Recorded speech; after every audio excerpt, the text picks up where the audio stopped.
They let me know. Too loud for a woman, like, that's me sometimes.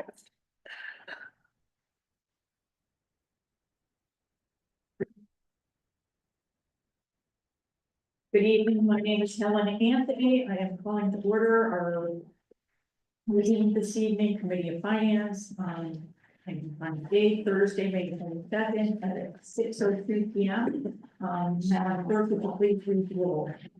Chairwoman Anthony, Present. Vice Chairman Taylor is absent, Councilor Andujar, Present.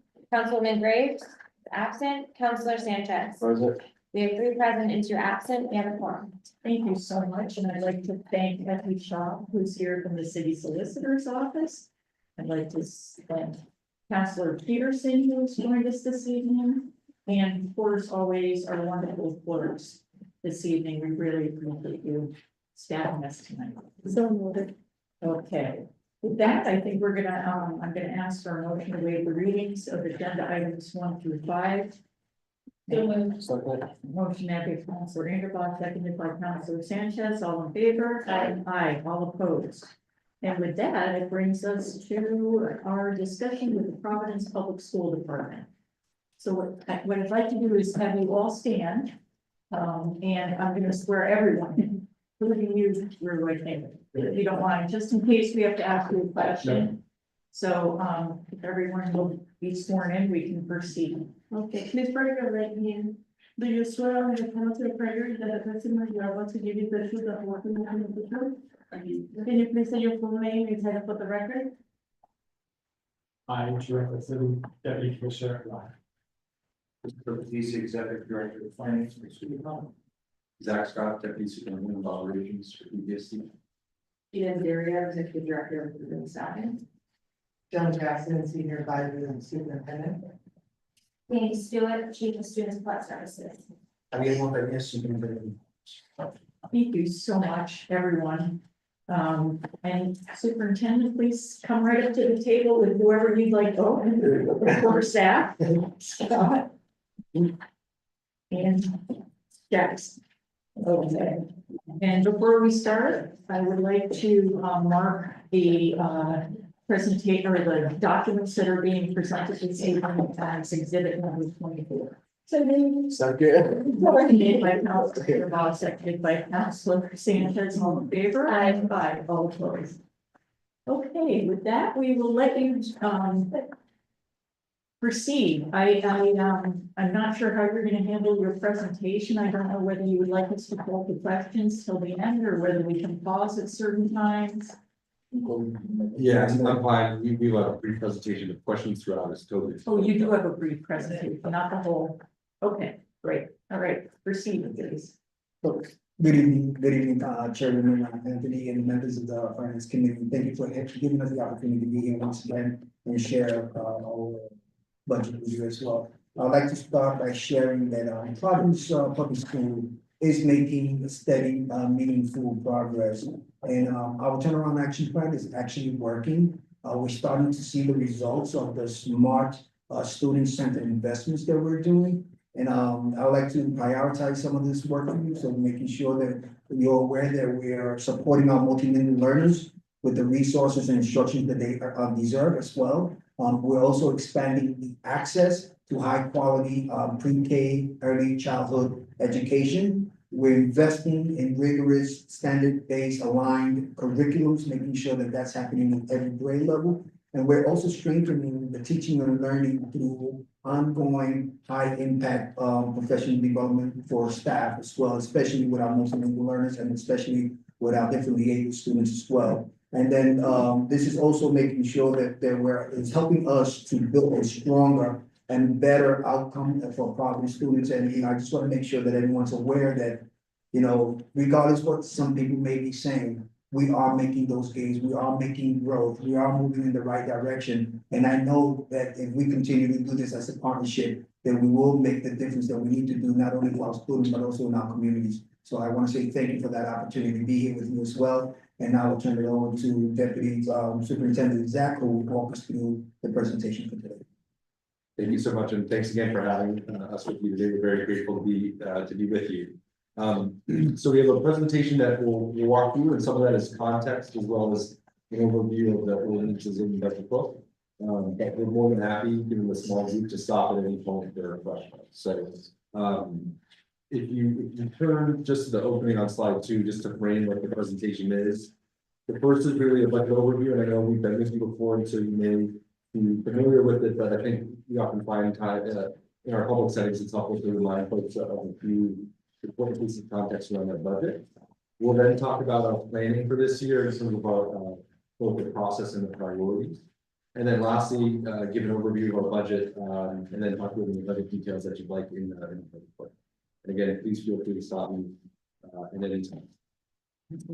So to begin our budget overview, look at slide 3, which gives a sense of when we're looking at the PPSD budget from the revenue side, the major components of our budget. And what we'll spend most of our time, or almost exclusively our time tonight on, is our local budget, which is composed of city and state aid. That's used for ongoing operational expenses and most of what we spend our money on the district. A smaller portion, but still an important portion, is our non-local budget, which consists of federal dollars, and in what I often call the consolidated resource plan. This includes items like Title I, Title II, IDEA, and other purposes. Those funds tend to be restricted and focus on certain activities. And while they're smaller, an important part of our overall budget. Lastly, in addition to those kind of more steady sources of funding, we also receive grants as a district. Obviously, over the past few years, as the city has as well, through coronavirus relief funding and ESSER funding, there was a large uptick in that.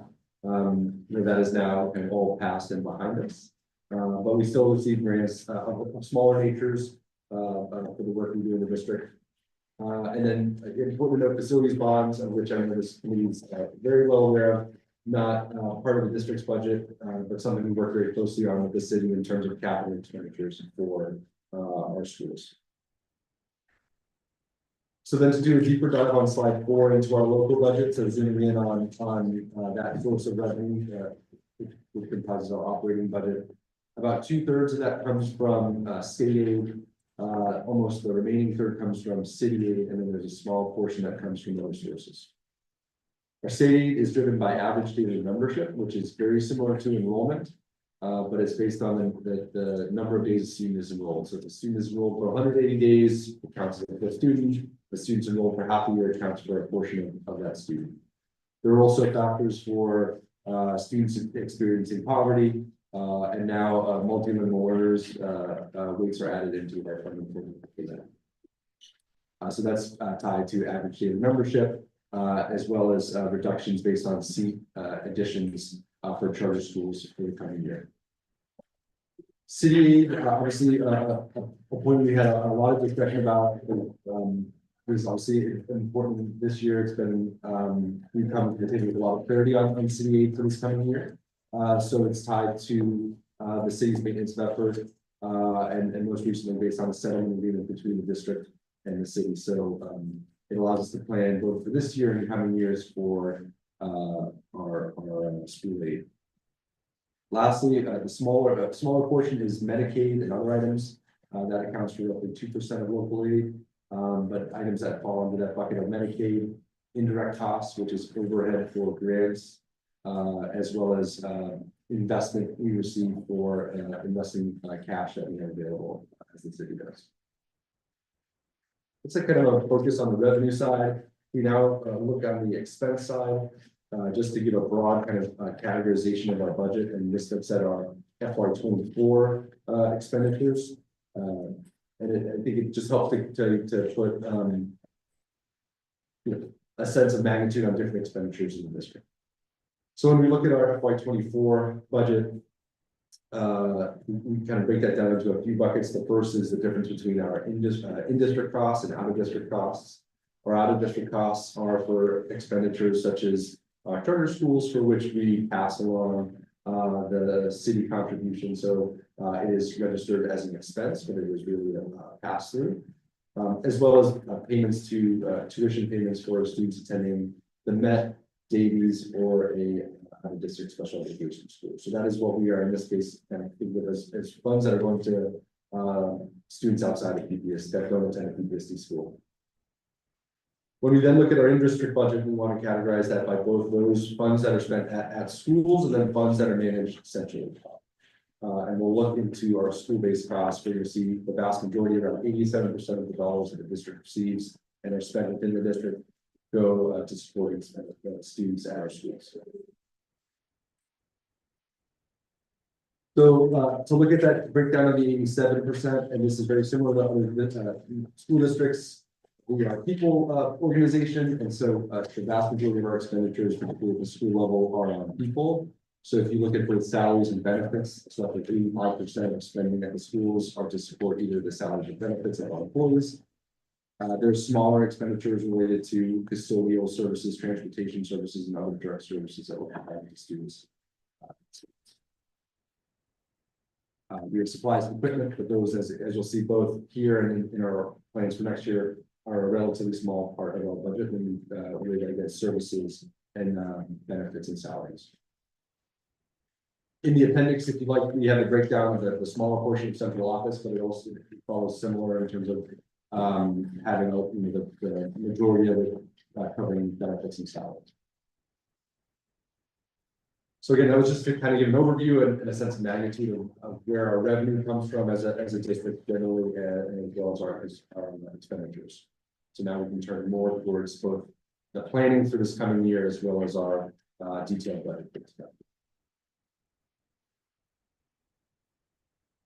So as we plan on slide 8, you'll see, and hopefully this is a familiar graphic, is our turnaround action plan. And so this is where we start our planning based on the goals in our turnaround action plan. So the turnaround action plan has 4 pillars, which is excellence in learning, world-class talent, engaged communities, efficient district systems. And so we prioritize and make sure our investments are aligned to that. So as we plan ahead, we want to sustain those investments we made there that we think are worth continuing, as well as adding those that we think will enhance student achievement. We also know, in addition to this, we have rising student needs, and we'll spend, I think, a good amount of our time talking about areas where we are seeing rising student need, and where both because it's the right thing to do, but also for compliance reasons, we need to make investments as a district. And then lastly, in every year, we plan for long-term financial sustainability. So that is making, finding ways to spend our money more efficiently, as well as ensure we are planning for the future. So if we turn to slide 9, and this echoes a little bit of what the superintendent mentioned, and this talks about kind of looking back at our investments. And I do think it's important, even though the focus of tonight is on the coming fiscal year. Really to highlight both where we've seen gains and what some of the investments we made that we believe have led to those gains. So when you think broadly about teaching and learning, the district has made significant investments over the past 5 years, both with our operating budgets as well as with one-time dollars, to both enhance teaching and learning through high-quality curriculum materials, align data systems, and professional development for teachers. As well as in this most recent year, extending the school day by the equivalent of 15 school days for students. What we've seen this past year in terms of student achievement, PPSC was the only local school district in the state that improved outcomes on RICAS, ELA, and math, as well as SAT, ELA, and math. In addition, so that's something we're very proud of district-wide. But then if you look at kind of the excellence in individual schools, there were 9 schools statewide that saw an increase of 5% in student achievement in ELA and math, and a reduction of 5+% in chronic absenteeism. Of those 9 schools, 5 are Providence schools. Again, schools that we're very proud of, and can speak not only to the overall gains we've seen in the district, but actually some really bright spots of specific schools. We then focus on a specific group of students that we think a lot about, and a lot of our work over the past 5 years is focused on, which is supporting our multilingual learners. So if you recall, I think we shared some information when we were with you last year. Prior to the intervention, there were around 23% of our students identified as multilingual learners. We are now at 40%. Rhode Island, I think, has led the nation as a state in the percentage of students, percentage of growth in students who are multilingual learners. It's a tremendous asset for us as a district, and we want to make sure we are providing the adequate support for our students and our teachers who support them. So we made significant investments in teacher certification reimbursement. This was first funded through at a smaller level, and then we were able to increase it through ESSER and have been able to sustain it post ESSER funds. And this has allowed us to dramatically increase the percent of teachers who are certified to teach our multilingual learner students. We've also made investments to support translation and interpretation services for our families. So this is an expense that's grown over the past few years. It's the right thing to do. And it allows our families to come into any school or office in the district and be greeted and have translation services to their needs. I think, again, some pretty clear results and where we've seen outcomes here. So prior to the intervention, the district was put under a Department of Justice settlement decree that many districts have remained in for decades. So Boston has been in it for 10+ years. The district recently was released from that agreement.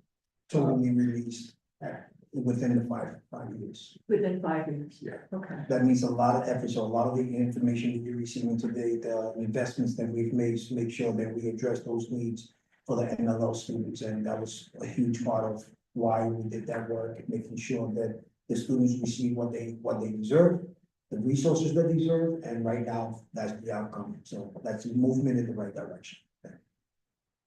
And then on the student achievement front there, we've seen far more students meeting their goals on English language proficiency assessments during the school year compared to prior to the intervention. And then lastly, in the area of early childhood, an area that we've made significant investments, both because it's the right thing to do, but also there's been an area that may have not received as much attention as it should have. And led to some court interventions for a lack of pre-K evaluation screenings for our earliest learners. So we have increased the number of pre-evaluation screening teams. So these are individuals who are screening not just students in Providence, but any student that lives in the city, whether they become our student or not, screens them for educational services. That's required us to add both screening teams as well as classrooms to support the number of students that come in. That's allowed us to nearly double the number of pre-K seats for students between 24 and 25. Between 2021 and 2020.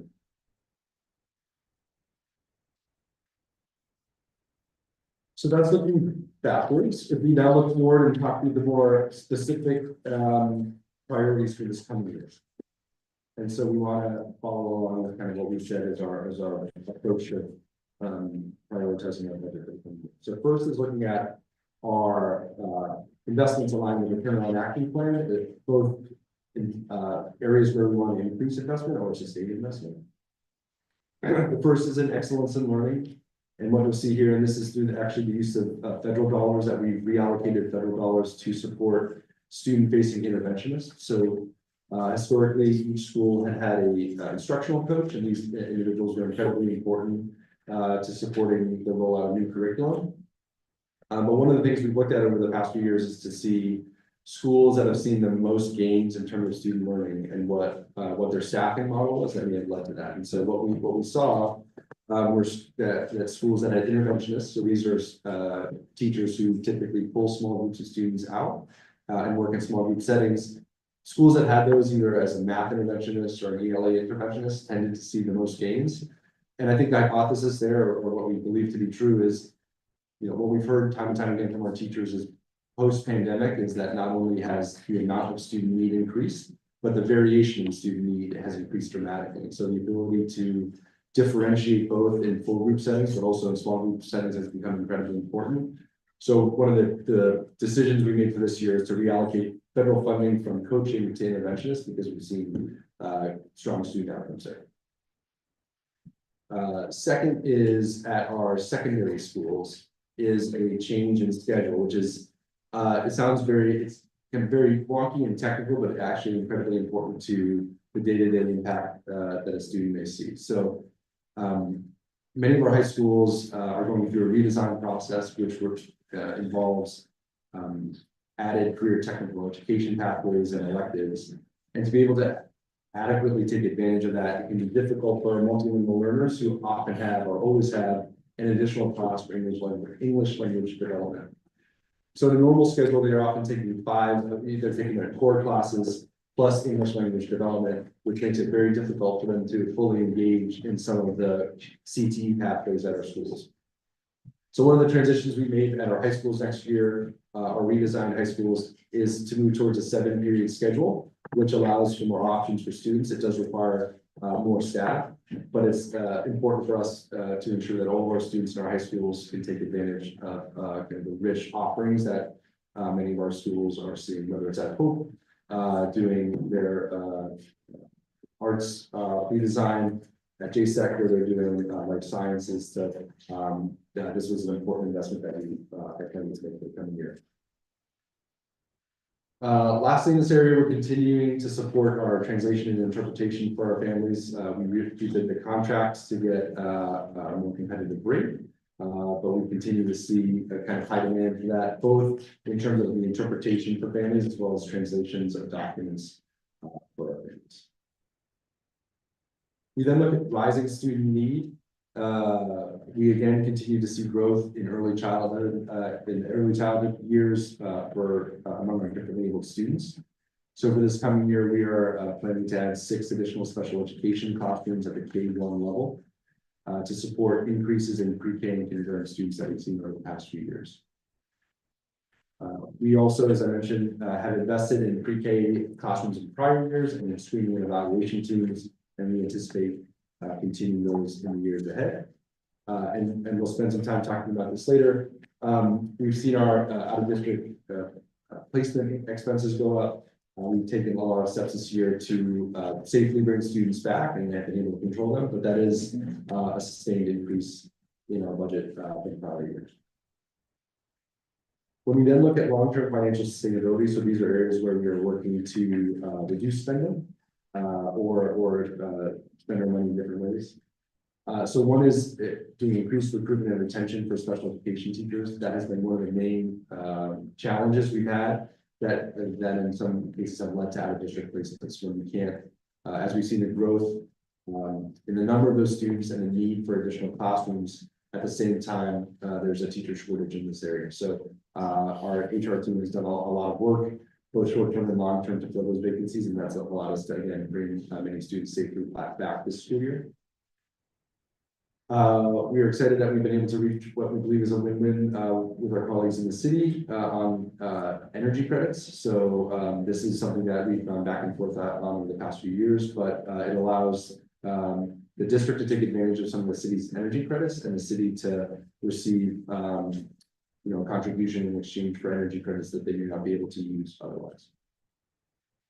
And then lastly, as we see our district footprint continuing to change, we will see reductions in the energy custodial as we move more of our schools temporarily into swing space and then ultimately full-time into new schools.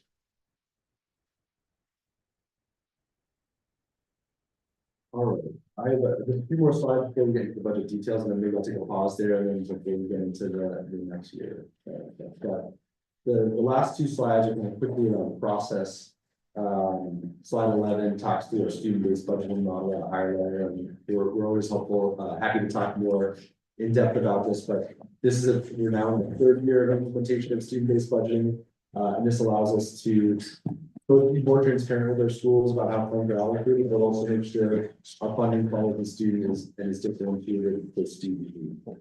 So the way it works is we have funding allocated per student with additional rates for students that have different needs, whether they're multi-learning learners or different needs students. And then that allows the principals at our schools to make decisions based on the students that are.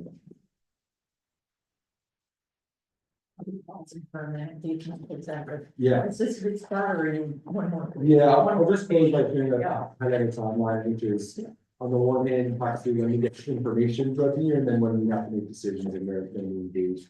So we get early information in November, some updated information in terms of enrollment in March and state revenues. And then ultimately we have to wait until June until the General Assembly passes, and we'll explain why that's particularly important this year. So throughout the year, we're obviously having to make decisions as we get more and more information, and that aligns with how we've done much of our engagement work. So engaging early on with early information that we have, and then working with our school board and school board finance committee over the past few months as we prepared our budget. That's what we did the cost. Okay, thank you. I have two quick questions and I'm gonna open it up to my colleagues. I was just looking at page number 4 that your revenues Yeah. and the CEA, you have at 143.5, okay, sorry, I thought we were contributing 137. 1.45 is, this was, FY Okay. 26 is the one thing, so. Okay, sorry about that, great. For clarifying that, so that is what our contribution is here, and then just in terms of, your student-based budgeting. So I'm just wondering, and I'm looking at specifically page 6. So when you do your student-based budgeting, and I'm just using this, what is the amount of money that you are giving to the schools, using your student-based budget formula? Can you give me an idea based on this chart, what it is that you are giving to the schools so that they can make, that they use your formula and how they use the money? I'm just wondering what the pot is that you're dividing up among this individual schools. Yeah, so it's typically they're not using it to purchase transportation services or things like that, those are all managed centrally, even though they're kind of spent at the school level. So the part that's within our school's control is, and they also are budgeting the benefits, those remain centrally. So I think it was 190? 160, I think, this past year. So when you carve out benefits and a number of the services are centrally managed and schools are budgeting for, but the amount that was allocated out through the funding model was about 160 million. Okay, that's what I'm sure you're taking, so that what you're saying is you're taking the central office costs, transportation costs, the benefits costs. And then the remainder is what you were applying your student-based funding formula to, and that's how you divide the money that each, determine Yeah, that's what each school is getting. that's largely true. There is some nuance with, there are some positions like social workers that work at schools every day that their salaries would fall under here. But schools often aren't budgeting for that because those positions are managed centrally. And they're managed centrally because student changes, and what might be at one school one year or frankly 1 month might change from time to time. So the vast majority of those salaries are in the school-based budgets, but some are at schools but essentially managed based on often in our special education office. Okay. Wait, I'm sorry, the special education office is located, I'm sorry, you have one in each school. No, so for example, we have social workers or psychologists that might live in a central office budget, but they're in school every day, and so they're not part of the school-based budget decision model, even though they're in school. Even though they're serving. That's right. Okay, thank you. Anyone else like to ask some questions at this point? I'll just clarify your questions. Okay. Yeah, just a quick question, so I can make them follow along correctly. So the first part of your presentation, thank you so much for being here for us, and obviously all the great work you guys do for our students. The first, the graphic I'm looking at here is the FY 24 budget on page 5. So this question is that last year's budget or? Yeah, so I'm just trying to, what my question is, so we're looking at FY 26, so do you go by a FY 25, 26, or? Is this 2 years ago that we're looking at? yeah, so the 24 is last year's budget. So this was kind of the context about how we spent our money. When we get to 26, we'll talk through the specifics of FY 26, but the first few sections were more about context for how our budget is broken down overall. So, just for full clarity, so the budget that is proposed is the FY 25 and FY 26? FY 26. Just FY 26, okay. That's a clarification. Yes, please. Sorry, by something, is FY 26 gonna be all the same percentages?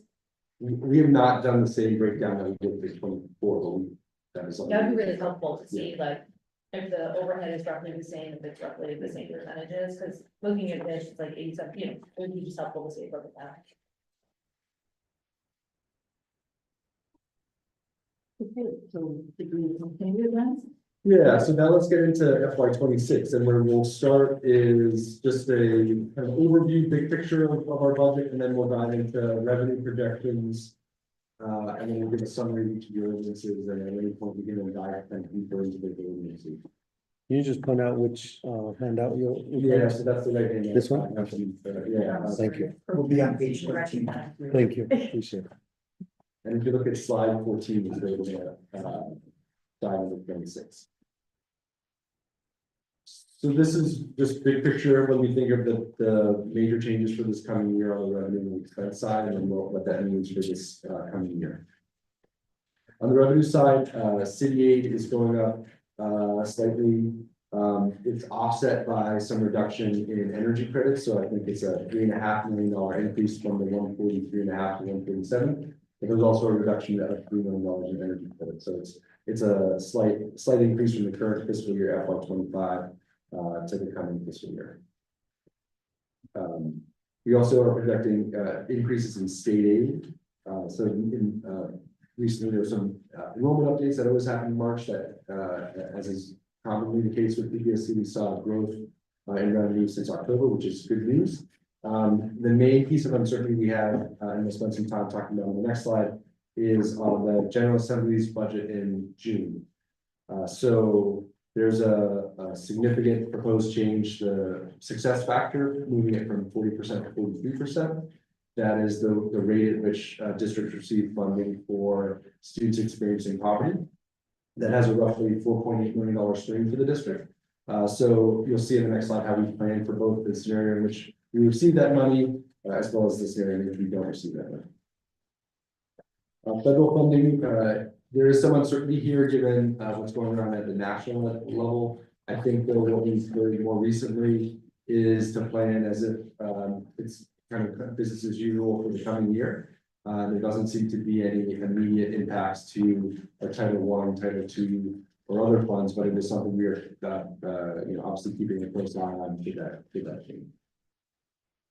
May I just ask you, but you haven't done anything to plan for the discontinuing of that aid? No, we have not. So we have one grant that is a target grant from the federal government that we are assuming will not come back next year. But in terms of our federal consolidated resource plan, Title I, Title II, we don't have like a plan B if that were to happen. Sure. So quick follow-up Yes. on that. None of your other, if you have any other federal grants, will be reflected in your operating budget, right? That's right. They're part of our consolidated resource plan, but not part of the local budget. When we look at our expense projections, like any organization, we have stated required expense growth, whether that's cost of living increases, or just the things we buy that are more expensive. And so with a 2 to 3% increase, that translates to $9 to $13 million on a budget of $450 million. Just again, absent any other changes, kind of basic cost growth that leads to increases in our budget. In addition, beyond the kind of standard expense growth, we, like we mentioned before, have seen continued growth in the areas of high need special education, particularly at our early grades, and so those will add expenses above and beyond our kind of base growth. All that together is some generally positive news on the revenue side, some growth as would be expected on our expense side, plus some additional student needs, along with some uncertainty. Meant that it was a challenging fiscal year, not the most challenging that we faced, but obviously, still led to some difficult decisions that we had to make as a district, and planning for some of that uncertainty that we're seeing, particularly around state aid. So I'll then dive into our revenue projections and try to hone in on where we have some of this uncertainty. So what you'll see here is our 3 columns on slide 15. The first of which is our 2025 budget in terms of revenue. The middle column is our latest revenue projection. It says March data updates because that reflects the latest enrollment numbers from this past March. And then you'll see the change for from last year. to this year. So let's start at the top block, which is our state aid. And we'll start with the first line, which is inactivated. That is changes in the funding formula based on both enrollment as well as the per pupil expenditure increase. So we are projecting from a revenue perspective, roughly flat enrollment. That's based on the latest that RIDE has posted in terms of revenue for the coming year.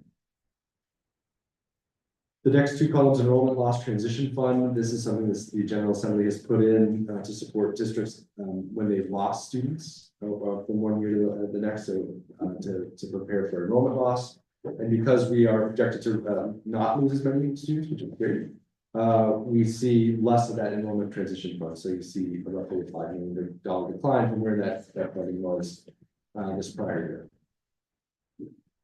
We see an increase in high-cost special ed categorical funding based on much of what I said before. This is a kind of a fixed pot of money that is given out of the state.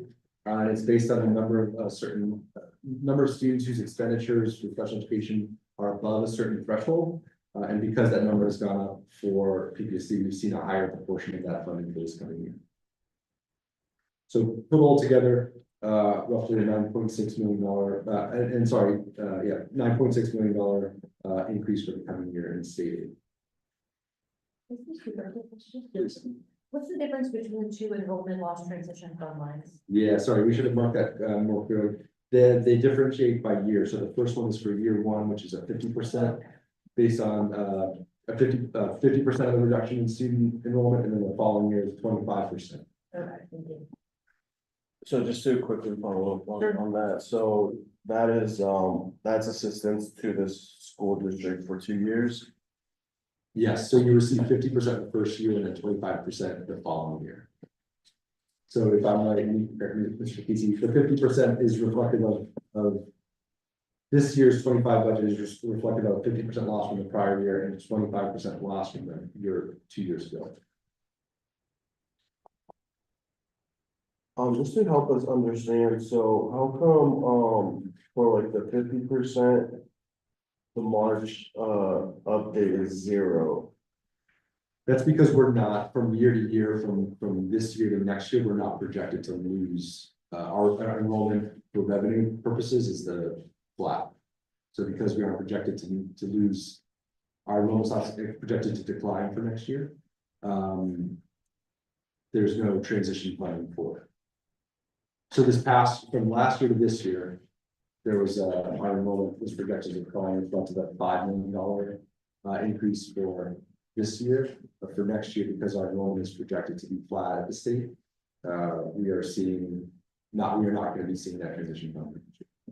So I guess if projections are incorrect, that number would be something.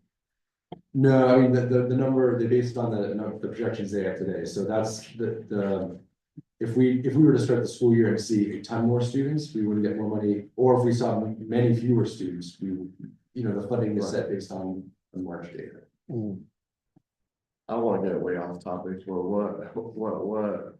What's contained in those projections? I guess what metrics are used? Yeah. It's pretty straightforward. So RIDE will pull our ADM in March, which is our enrollment at that time.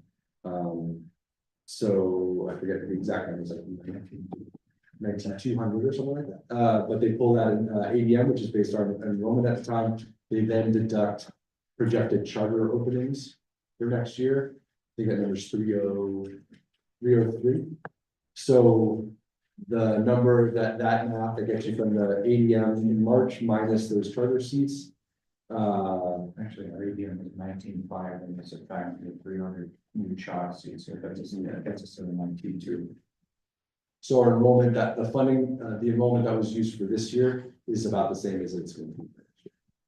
So just last question, our current enrollment is 19,000 students. Yeah, so I'll pull up our October numbers, which are, not the same as ADM because that's based on how long a student was enrolled. But our enrollment in October was 19,540. 19,545. That's right. That excludes time, so time, if you were to pull our enrollment, on October 1, it's gonna be slightly higher because it includes times 2 students in that, but they're not BPSC students for all their purposes.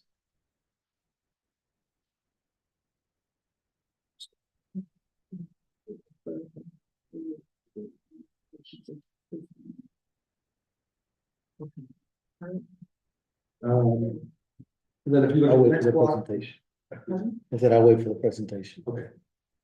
The next block is our city aid and other funding, so you'll see that there's a $3.4 billion increase. This is the 137 million that had been made earlier. It's worth noting that, again, there's some puts and takes on the expenditure side, but this is offset by a $3 million reduction in energy credit. That's based on the settlement agreement that we have for this year. So there's a 3.4 million from the 25 budget to 26. We are seeing projecting slightly higher numbers in Medicaid based on trends we've seen over the past years, as well as miscellaneous. So miscellaneous is primarily for earned interest, something we've worked with the city on, where we're investing available cash in the district and seeing the return. I want to spend a moment on fund balance. So you'll see that's 2.5 million, and that is one way to approach the uncertainty around the General Assembly. So what is reflected in this budget assumes no success factor increase from the General Assembly. So this assumes that it still remains at the 40% that is on the table, that it could be increased to 43%. That would yield a $4.8 million increase in revenue. So when we went through our budgeting, our plan was to make reductions to a place that we felt comfortable without cutting more deeply than we thought would kind of make this negatively impact some of the student achievement work that we're doing. And so this fund balance is in the event that that funding does not come through, we would use a portion of our reserve funding or fund balance to cover the remaining parts of our budget. Obviously, if the 4.8 million in revenue would come through, we would not need to use fund balance, and then there would be additional funds for our schools. Can I just stop you there? I just, Please. where is your reserve fund? Where is that money? It is not listed as an expense, but I can give you, so it is currently at, after the settlement agreement, it's a little over $4 million. It's, I'm sorry, what is it? I would say it's. It is.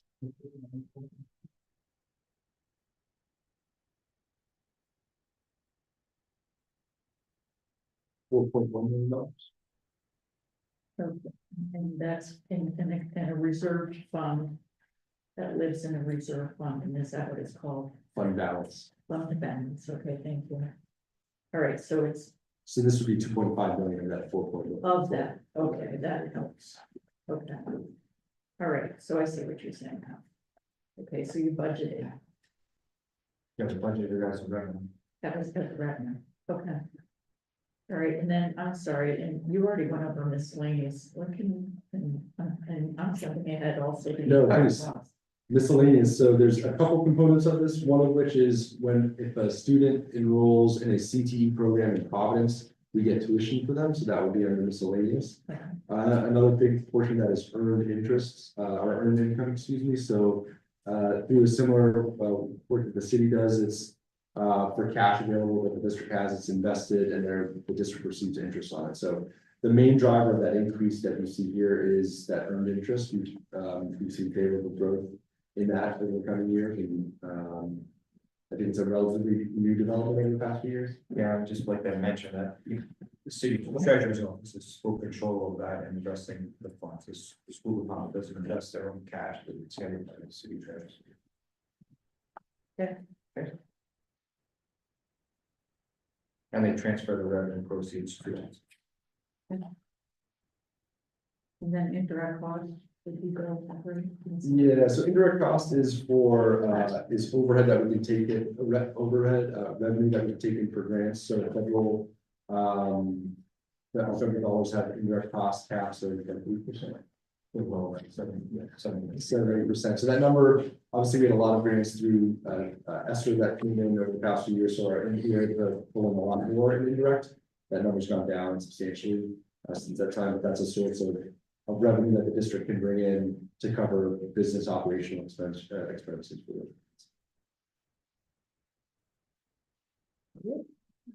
So big picture on revenue, it's a roughly $16 million increase, offset by the $3 million reduction in energy credits, so roughly a kind of 13 net change there. And then transition into our expenditures, obviously, similar to the city, they're organized into several ordinances, the appropriation, the compensation, and the classification. Our appropriation ordinance is our exclusively our local budget, and it's organized on the uniform chart of accounts. So that's set up by the state of Rhode Island and something we adhere to, and includes again all local, state, CDA funds. The compensation ordinance lists all positions and their salary ranges for FY26. This includes both positions that are funded through our local budget as well as those funded through non-local funds. And the compensation ordinance denotes funding source by their color. And then classification will give FTEs by school and department, again, both for local and non-local funds. So if we look at slide 17 and you can either look at your appropriation ordinance or the 2-year and the budget comparisons for the object code and budget book. But what you'll see here on slide 17 is just a summary of some of the major changes in each category of spending. And I'll go through those to just highlight what we see as some of the major changes, but then I think this is probably a good place to spend time to dig in where people have specific questions around different expenditure lines. So if we start on salaries, again, between salaries and benefits, you'll note just on the visual on the left-hand side, roughly, 2/3 to 3/4 of our spending here. And so a lot of the changes here are what drive along the services, our budget for the coming year. So when we look at salaries, some of the major cost drivers that will lead to, we are projecting a little less than a 3% increase. The first is cost of living increases for employees. We are in negotiations with all 3 of our bargaining units. And so we've made some assumptions based on historical numbers as well as what we've seen from other bargaining units locally and across the state. We have a few areas that were salary items that were funded through ESSER in this past year. So last summer was the last, right before ESSER expired. And so there were a few items that had been paid through for ESSER. One was our pre-K screening that was done over the summer. We've had to add several teams to do those screening evaluations over the summer. That was a new expense that had been added and then covered through ESSER. And we are now funding that locally. Similar for special education summer programming had been funded through ESSER this prior year, and again will be in our. So those are things that will lead to an increase on the reduction side, and we can talk through this in the next slide in greater detail. But we are projecting a net reduction of 94.6 positions for the coming year, and so those increases that I just mentioned are counteracted by FTE reductions across the district. So all in all, roughly a little less than a 3% increase on salaries. On benefits, roughly a little less than 2% increase. We are seeing increases both in city and state retirement. These are things that again we don't have a ton of control over, and so when we work with the city on their actuarial evaluations for city retirement, and then we look at what the state retirement contributions are, and that yields to increase of roughly 2.1 million for this coming year. We're seeing some good news on the medical benefit side for active employees, less so for our retired employees.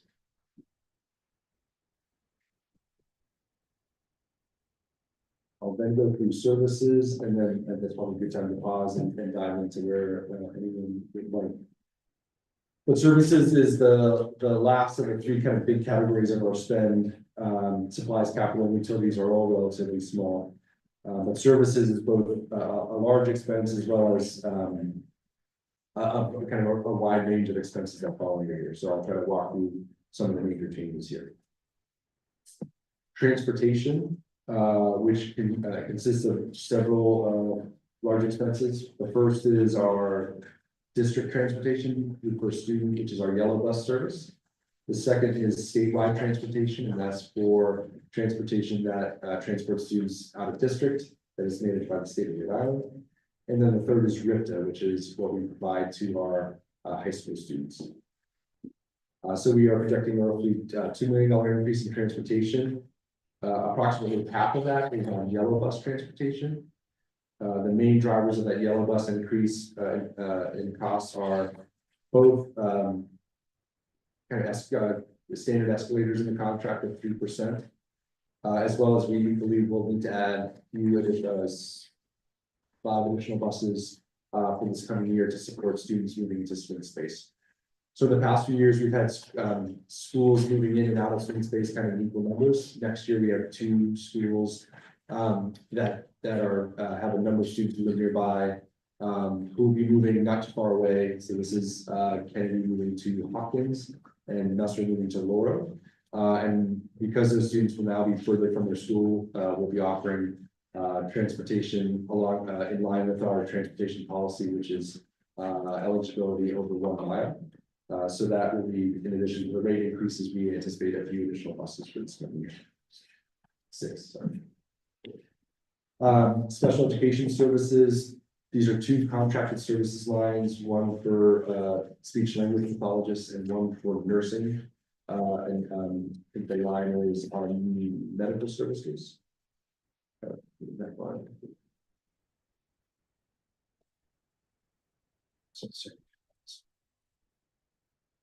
Yeah, service code, sorry. So those are to service both speech language services for our staff, for students. Those are positions that we have budgeted and try to hire for to be employees of the district. It's an incredibly hard position to fill. And so we are often left having contract services out for speech language pathology.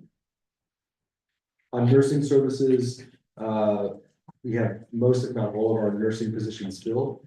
But what we've seen the increase over the past few years is on one-on-one nursing services for students with particularly complex medical needs. The last 2 changes in this area are increases in public schools of choice. So charter school tuition are roughly $2 million. And so this is both based on the rate of that tuition. So the rate is based on the amount of funding contributed by the city. So there's an increase in the rate here, as well as an increase of the 300 or so students that are projected to the 300 projected additional charter school fee for this year.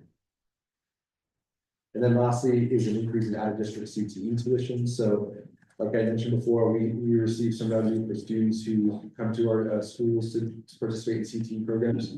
We also have to pay out tuition for students who go to the CTE program. So we are projecting, we've seen that number grow pretty significantly over the past few years. And so we are projecting a roughly $1 million increase in that line.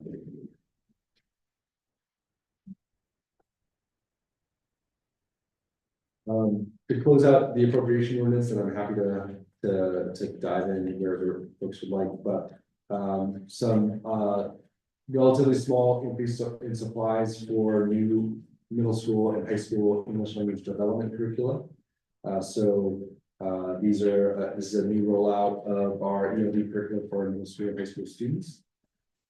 And then some minor changes in capital. This is often furniture, equipment, and computer hardware. So about a $370,000 decline. And then in terms of utilities, we are projecting a little bit less than a little bit more than $1 million increase. A portion of this is due to the agreement we were able to reach with the city on energy credits. So this past year, we received $3 million in energy credits. We are projecting, based on our agreement, to again receive $3 million, but we will be paying $1.5 million for those energy credits. So we would then just see a $1.5 million increase in our yeah, I'm sorry, I think we said that. So with that, we'll pause and happy to dive in wherever folks would like. Mr. Scott, I just think that we might want to have you just talk about the next page, I think, just before we get into our questions. Sure.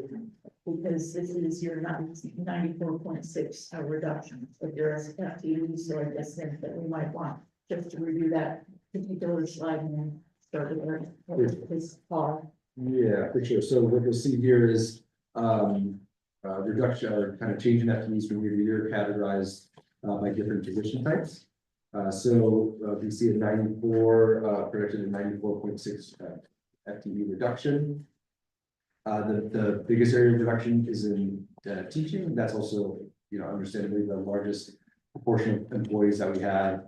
Even more than half of our employees are teachers, as well as some decreases in teacher assistants. So when we look at the at the teacher level, we saw additions at our elementary schools where we've added some of those special education classes.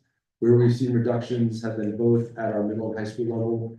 So at our high school level, our incoming 9th grade is smaller than our outgoing 12th grade. So many of our high schools will have fewer students next year, so made some teaching staff reductions. We also made, when schools had, as I mentioned, they were able to we were prioritizing the funding and interventionist positions. Some schools made choices to cut our instructional coach positions, and so those would fall into the teacher category that you see there. Teacher assistants, we saw some slight increases at our elementary schools to go with those new special education costumes, and we are projecting reductions at the middle and high school level. And that has to do with both, as we've looked at those costumes, many of those costumes at the middle and high school level will have a teacher, and this year have 3 teacher assistants based on class sizes, which they tend to be smaller for special education classes. We felt comfortable reducing those classes from 3 teacher assistants to 2. And we feel comfortable that that's adequate support, but there's a reduction we had to make to help balance it a bit. Happy to answer it. The other ones tend to be smaller and are split between a mix of both school and student facing and central office positions. But happy to answer questions that folks may have on this slide or any about the appropriation. Okay, before we open it up for questions, I'm just going to recognize Melissa Hughes, who is on our school board. Thank you so much for coming tonight. We appreciate that. Yes, Councilor Ingerbach. There we go. Glad to have District 1 represented here. Couple questions. Is it okay if I start with this slide and then add more questions? Yep. Thank you for the presentation, Mr. Scott. Thank you for sending it. On this slide in particular, I think this gets to my earlier question about then the percentage of like central office staff spend versus in-school staff or in-school spend, because it looks like the preponderance of cuts were teachers and teachers assistants. So like, did that really change the percentage between central office and in-school spend in a significant way? It doesn't. So, I mean, proportionally, we are, our central office, in terms of the number of FTEs, is a little less than 8%. And that tracks with what we've been over the past few years. So, our central office is a little more than 200 staff. So it's not, the preponderance of our positions are at schools. So, it doesn't really change the proportion significantly. Okay. Yes, please.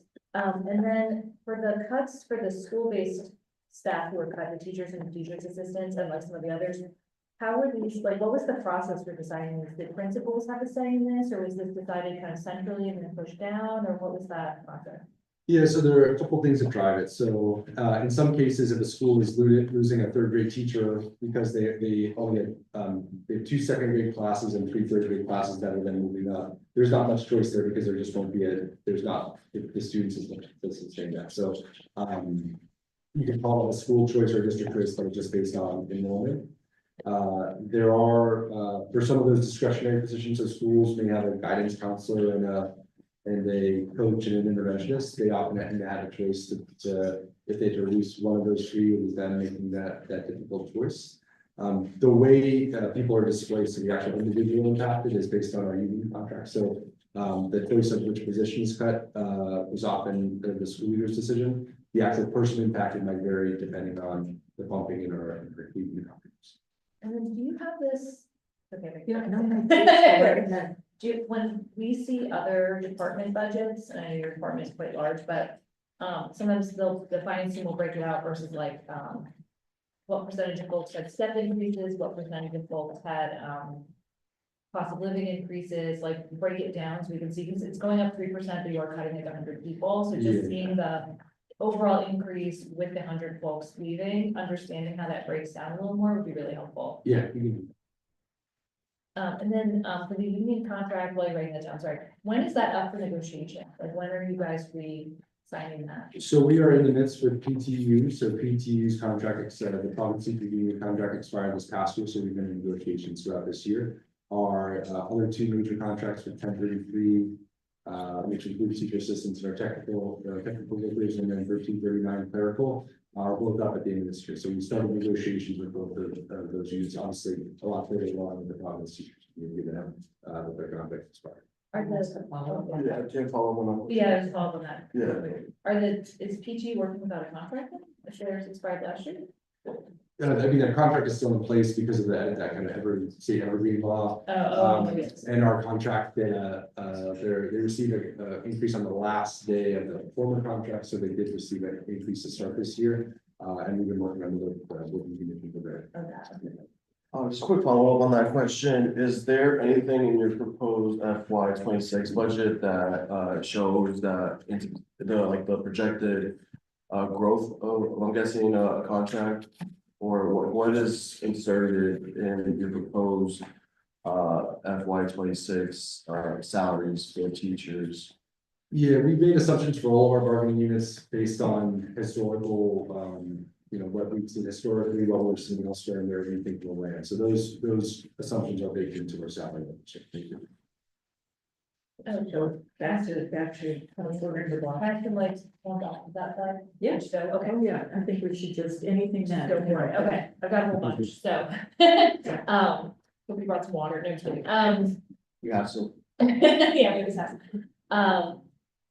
This is a bit of a move, but who does the custodial work and like how far along are we in that contract? And the context in my mind, both I want to know the answer to that and also thinking about at some point the schools will come back to us with control, and I'm thinking about like the timing of the contracts and will we be midstream on some of these bigger contracts? Yeah, so our custodial provider is ABM, it was formerly Airmark.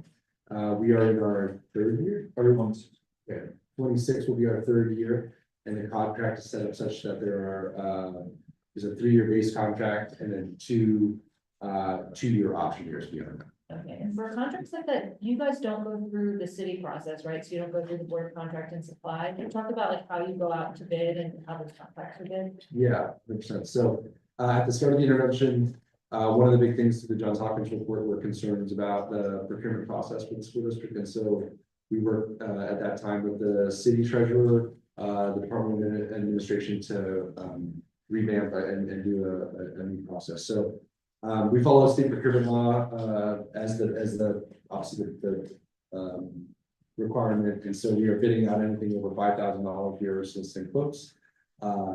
Anything that is either a sole source or goes over $200,000 is brought before the school board for their review and recommendation, and then it's ultimately signed off by the commissioner. For that. So that's the process we go through now. Obviously, we started discussions about what that would look like when there's a potential return. And we do have some, I think the process we put in place, I think allows for a lot of transparency with our school board as the main vehicle. But some questions about what happens when we come back and have to, if we'll revert to both the school board and the board of contracts as kind of as having like dual oversight or dual review. And then, Oh, you mentioned the move for the transportation budget, that some of that is driven by like moving more kids into the swing space. Maybe like an awkward question, but what happens if the, council doesn't approve the lease for Excel? Are you guys still gonna be able to use that space next Yes. year, or, okay? Yeah, so we will, we planned, we'd always planned to be in half of the building.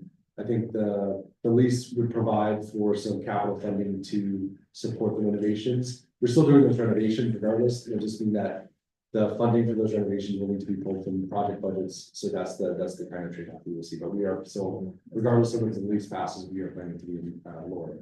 Okay. And then, a few just like specific questions, we have here like FY 25 approved versus actual year to date.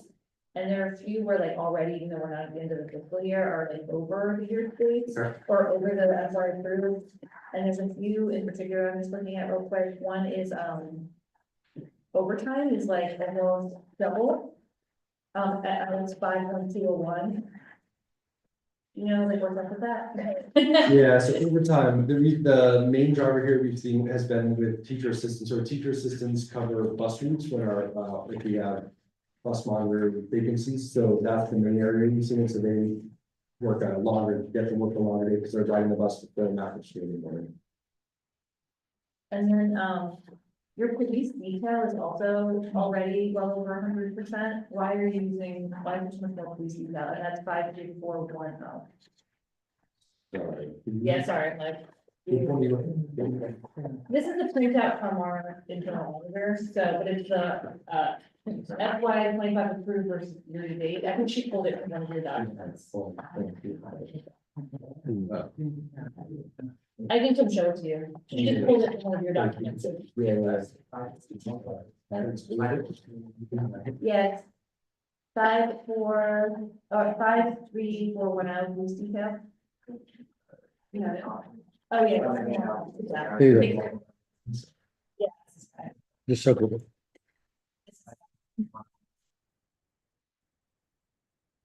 I'm sorry, I'm not looking at the same one. Do you want this one here? Yeah, I just circled it. Oh, no, no, it's. You have it, right? Yeah, you have it, you're good. Okay. Yeah. It's just like halfway down, 53410 police detail. Okay. And already we're not even in the fiscal year, but well over 100%. Do you know why we're requiring so much more police detail than we thought we would? Our police details are typically for our athletic and, Registrations, and some schools budgeted for some school dances. Can you speak up a little bit? Sorry, I can't hear you. Yeah, so some schools budget for, we have a police detail for the registration center, we have it down on the bus drive $1 million a year. Also they do it for an event, and there's also budgeted for proms and dances as well. Why is it so much more than you budgeted for? the Like you're 17 spending already. Yeah. 17,000. Yeah, but like we're not at the end of the year, so it's over 100 and assuming like proms and things are happening tonight, for example, like there's gonna be more. Yeah, I mean, we could look at these, like, it's been driving that recently, I think a lot of it tends to happen during the summer for registrations, revenue expenditure, I'm familiar with. But we can look into see what's been missing. Okay, that would be awesome. And then a similar question, sorry, I had a bunch of questions about actually, my last one for this page is, 54601 rental buildings. Where we've also gone over for what you best budgeted for. Are you like renting new buildings or what's that? It's only 60,000, but it's not nothing. Yeah, I hadn't seen this, so, I can look into the. That has to do with the lease for the federal house, so we receive a reimbursement, so it's a timing issue, so we receive reimbursements from the federal government from the students that are taking place in the transition program, so then when we take that money, we reduce expenditures to that line item. So it's really just a timing issue of why the total budget, our total expense now, we have the reimbursements that we can affect. Okay, okay. And then just to make a note that we are not leasing that space next year, so that's why you see a reduction of the budget in my line for 26 budget. Okay, I'm just one more, sorry, I have so many papers in front of me. We have so many helpful Hmm. things, oh,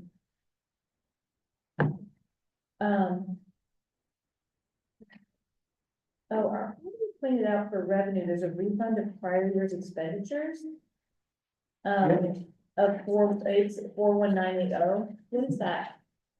So there are some different payments or reimbursements that we receive from, let's just say, WB Mason. So part of that program, if you file a state contract, you buy a small supply from there, there's a rebate. Oh, it's the revenue, okay.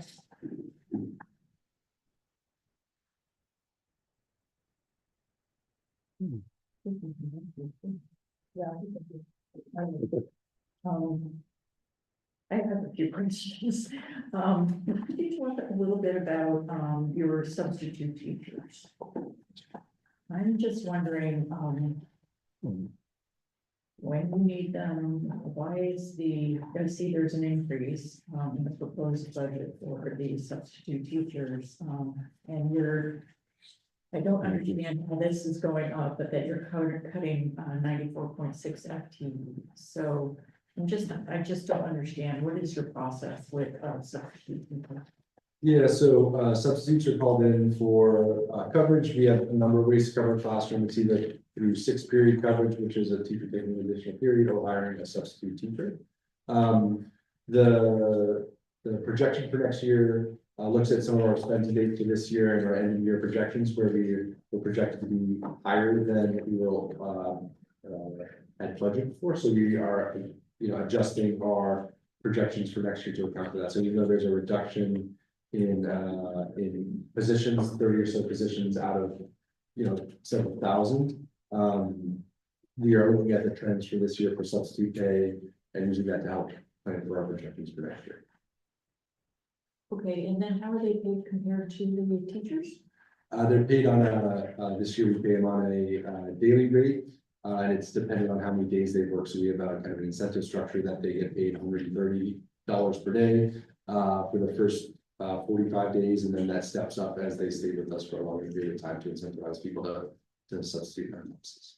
Okay, and so it's not, how many, just given the change, the increase in the amount you're allocating, does that translate to certain number of substitute teachers or?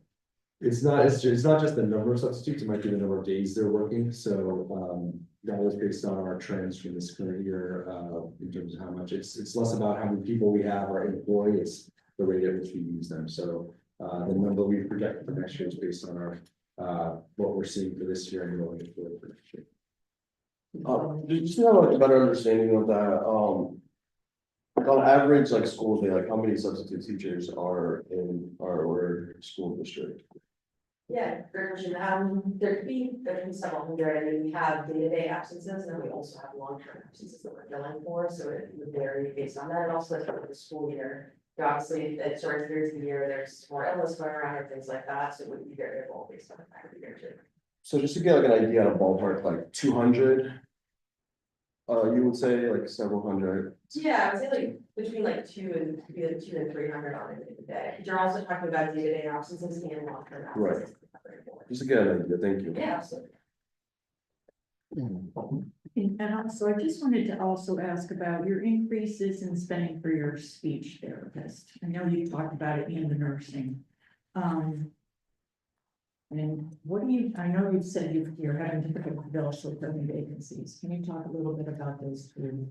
Yeah, the one for speech therapists is where we've seen significant challenges kind of consistently over the past few years, and it's in part because we see these roles are not just serving schools, or often we're competing with non-school districts, we're competing with hospitals and other places that are employing these folks. So they are part of the Providence Teachers Union, and while we have the salary we've tried to make more competitive, it's just been challenging to find those. So when we can't find those individuals internally, those are services required under students' IEP, so we're having to bring in outside contracted support to cover those. So an area where we've had a lot more success is for some of our special education teachers. We reached an agreement with the Providence Teachers Union to increase pay for our highest need special education classrooms, which have allowed us to staff those classrooms and bring students back and reduce our out-of-district numbers.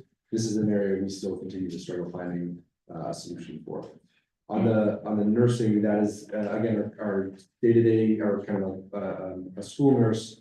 They're largely not used for that purpose. They're more frequently used to cover one-on-one student nursing need that we have from time to time for people with really complex students with really complex medical needs.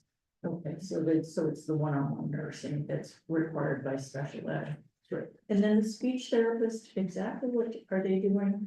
The speech language pathologists, Okay. so Joe, that makes. Yes, Yes. sorry, I'm interested. Yes, it's really for students with language development issues that qualify for special needs. Some students only qualify for that. But we also have increases in the numbers. So right now we have 90% of our students that are coming into pre-K are coming in with special services required. So, Yes. you know, those numbers are gonna go up. And especially right after the pandemic, that they were not receiving the services they needed during the pandemic, so now we're starting to receive those students who didn't receive the service prior to. Who are now coming in, who are, once they've been screened, are finding out that this is what the services that they need. And then once they fall on the roads, we have to do everything we can to service the students. Okay. Okay, that's good information to have. I think I just have some questions on the capital. There's reduction on the capital, and I am wondering, who is providing, the furniture to the new schools? How is that happening, the furniture in the new schools? Yeah, so furniture for new schools comes out of the project budget. So it doesn't come out of our local budget, but it's out of the capital project, and that's, I think frankly, we learned early on in one of our early projects that did not happen. What we found where you have a new school with not new furniture, it just didn't, didn't make sense. So all kind of, any of our new schools have furniture, and the benefit of that is it's all reimbursable as well. So if we were to buy it and pay for 100%, it comes out of, for the new school out of the capital budget, it's reimbursed by the state for 90 cents. Okay, and then in the category of capital, does it include teacher supplies, or where is that? No, yeah, so capital is just, think of it as like supplies that last more than 5 years, so it's really things like computers, furniture, it says educational equipment, you can think of that as like, beakers and microscopes, things that are like longer term, equipment beyond just consumable supplies, so like teacher supplies might fall in a few categories, whether it's, educational supplies or, nursing supplies and some of the digital licenses we have for our grades.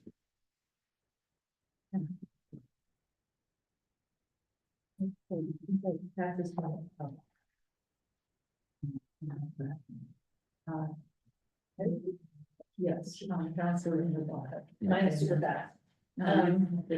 One that I missed earlier, and it's a small amount of money, but a large percentage. The rubbish disposal service, 54201 is already at 1,300% of spend.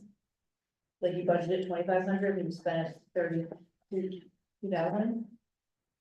What's going on there? What are you throwing out? We'll look into that, because the majority of that now falls under our custodial contract. Yeah. So we'll see, I can see the charge.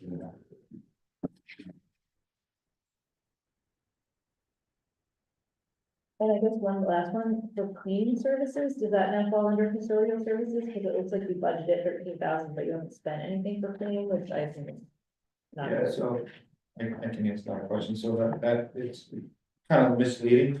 So a lot of the high schools send their athletic uniforms out to be cleaned. So usually that takes place, That'll be the end of the year. usually takes place at the end of the year. Yeah, okay, So that's why it actually is they haven't spent. thank you. May I just ask, how many special ed students, I mean, what is the percentage of special ed students that we have? 16%. And is that relatively stable year over year, or? An increase in pre-K. It's an increase in pre-K, which, will eventually roll its way through. I would also just note too, I think what we've experienced is 16% represents any student with an IEP. An IEP might mean I have, you know, speech language development, which is something we need to address, but is not as, not as severe as a student who needs to be in a self-contained setting for, you know, 6 hours a day. So the percentage is roughly the same, but we've seen a greater proportion of students in those most severe.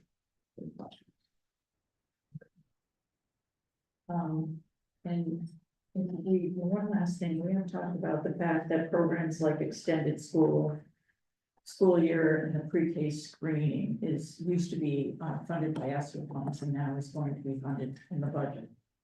I'm just, how are you, I mean, are you budgeting for these programs to be sustained? How are you gonna measure their continued effectiveness? Yeah, so ESY is something that is required as part of a student's IEP, so it's not something that we have much discretion over.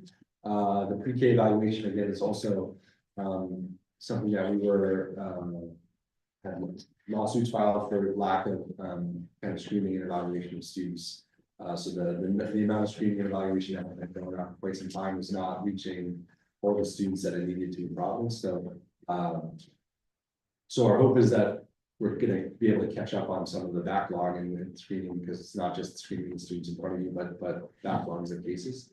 We hope it will go down over time, but it is also something that's not necessarily discretionary to do this work.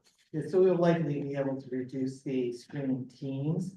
The measurement of the ESY is part of the IEP, so it has targets and goals in there, and that's how it's progress monitored. Okay. And then I'll just, one more question, then I'm gonna go right to you, Courtney.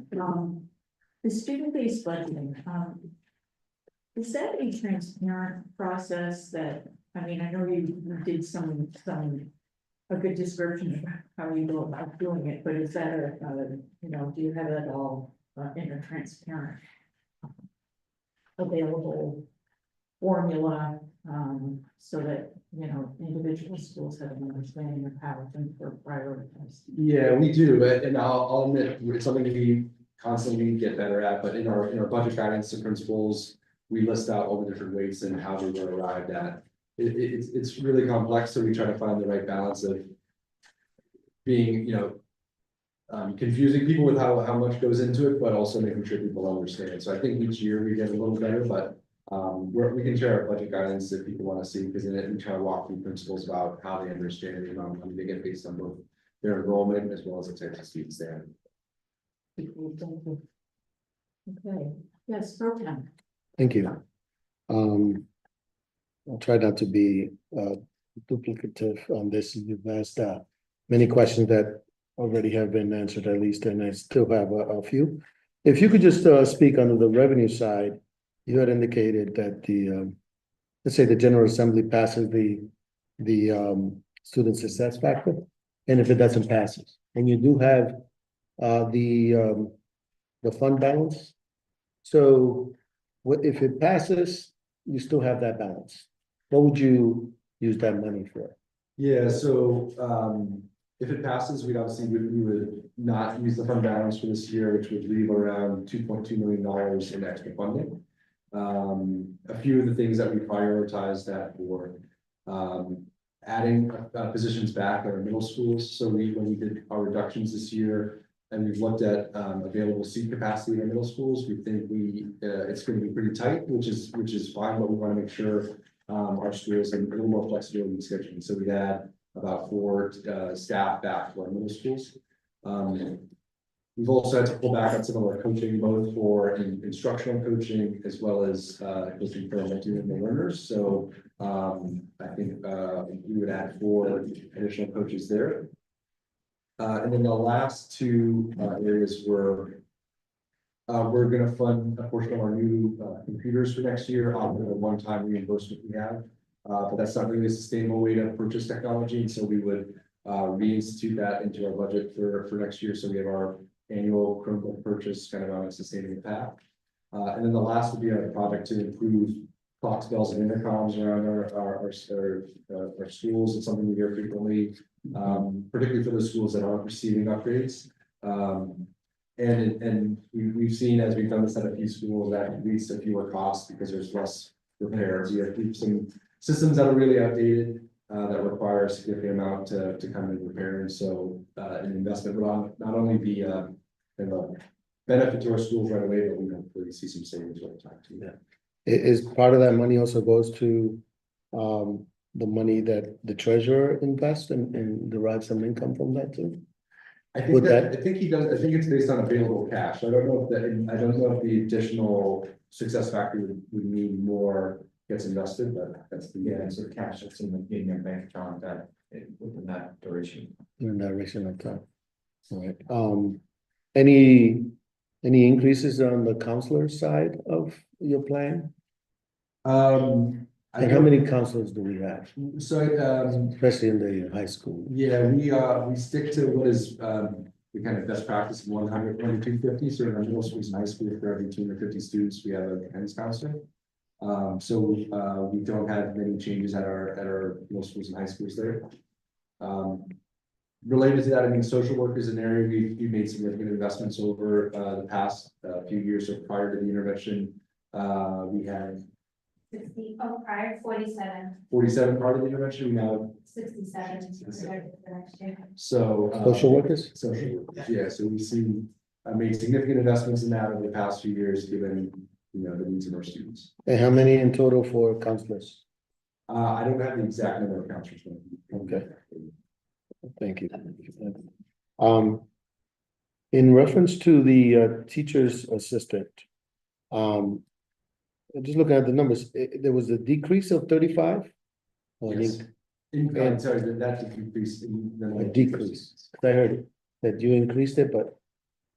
So it is a decrease. Decrease, right, so we saw some increases at the elementary level, but then also decreases at the middle and high school level, which led to a net decrease of, 35. And what was the factor why the decrease in teacher's assistant?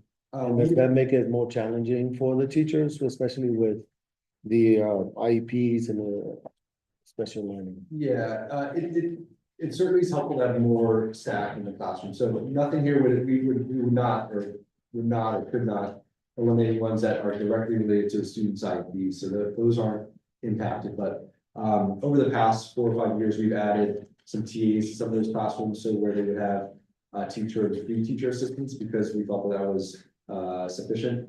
It's a difficult choice, but we ultimately changed some of those based on classes that were pretty smaller in numbers. Down from one teacher and 3 teacher assistants to 1 teacher and 2 teacher assistants. So that's where you see some of that decline. And what is the teacher ratio right now to students? How many students per? The maximum is 26, but Average is about 22. yeah, at our elementary schools, it's about 1 to 22, 1 to 23. Okay. And just on the teacher assistants, we have some classrooms where you might have 3 teacher assistants, 2 one-on-ones and a teacher. So, there was a little bit more room in there when you had 10 students in a classroom. So just a reminder, we said the average is about 22, 22, but the max is 26, yeah. You mentioned also 16% of the student population is special ed. 16%, 26. right? Is that does the cost? What is the cost of the student? Does that increase from the That per depends on the student? student's need.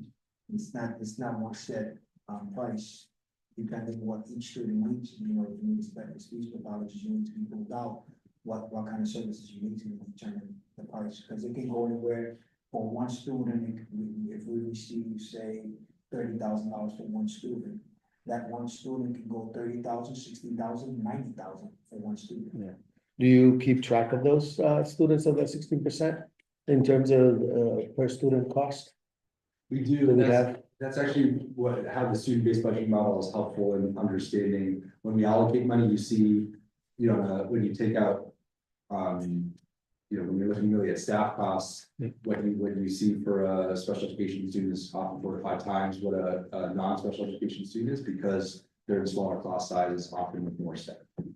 So the student-based budgeting model, I think, really brings to light where you're spending your money as a district, or how you're allocating funds to the district, and that's been one illuminating thing. And often you see that and say, yeah, that's just like, we need to do that. So it's not like you're trying to necessarily make reductions. It's just allows you to make apples to apples comparisons on the delivery. And And it you, also makes sure that the money follows the students to where they really are. yes, So if you have an autism classroom in a particular building, that the money is allocated in the budget to the school automatically because it follows the students over there versus a classroom that might have 3 students in speech and language service. right, okay. So you do keep track of that and you have particular sheet on that or link or data on it that you can share with us? Could that be something that we can, Yeah. that I can have? I don't know, if our members or want it, but I would like to see that for that analysis. The other is if a parent under this category, if a parent decides to take their children out of their school, PPSD, to go to any school within the state, they could do that and that money follows that child? No, yeah, so a couple of things. So the student-based budgeting is how we allocate funds internally, so it has nothing to do about whether students can leave the district. There are state rules that students are able to attend another school for their career and technical education program, but that's based on state policy, not the policy of the For this, right. So, there's a gap there. Is that what you're saying? So they don't have the same choice. right, yeah, so Okay. student-based budgeting is not about student choice, it's more about how we allocate money internally. Internally, Yeah. okay, I get that. I have a, I may go a little all over the place, but I will refer this one to,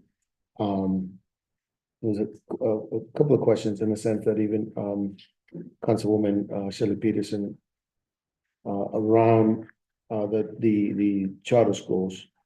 But I will frame it this way, in a sense that what I heard was that you're projecting that within the charter school, for 2026, that there will be 300 students that are projected to leave the school district to charter schools.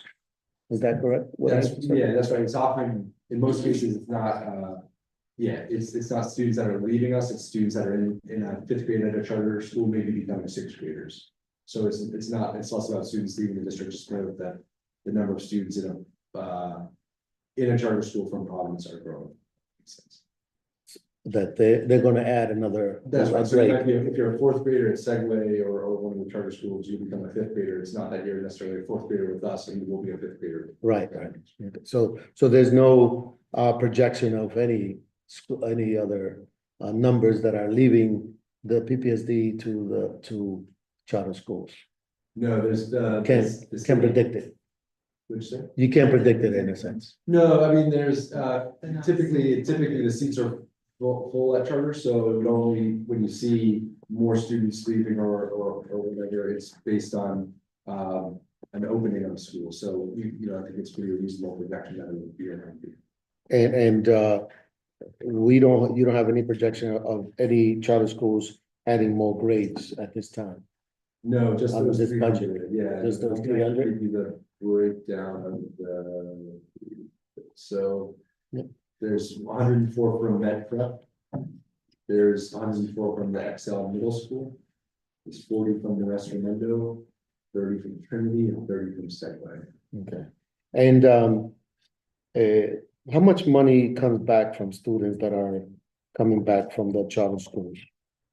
So there's an expense, the LEA portion that comes from the district. Essentially, it's the pass through from the city to that charter school. That's like $4,500.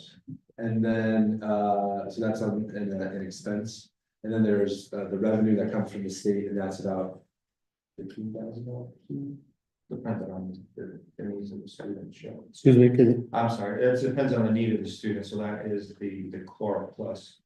Any additional weight for success factor or any additional weight for a multi-new learner to get you to the roughly $15,000 per student that will follow from the state to that student. And you keep track of that? Yeah. You have that data too, Yeah. of the returning students coming back from charter to PPSD? Finance does not track the returning. Yeah, well, they Or do they just- would be enrolled in. They our would be student our areas, so, yeah. average daily membership, they would see, but I don't know if it clearly states who comes back from it. Yeah, So- what I, to project our aid, they look at our enrollment, so that enrollment includes students who've been enrolled with us for quite some time, or just enrolled.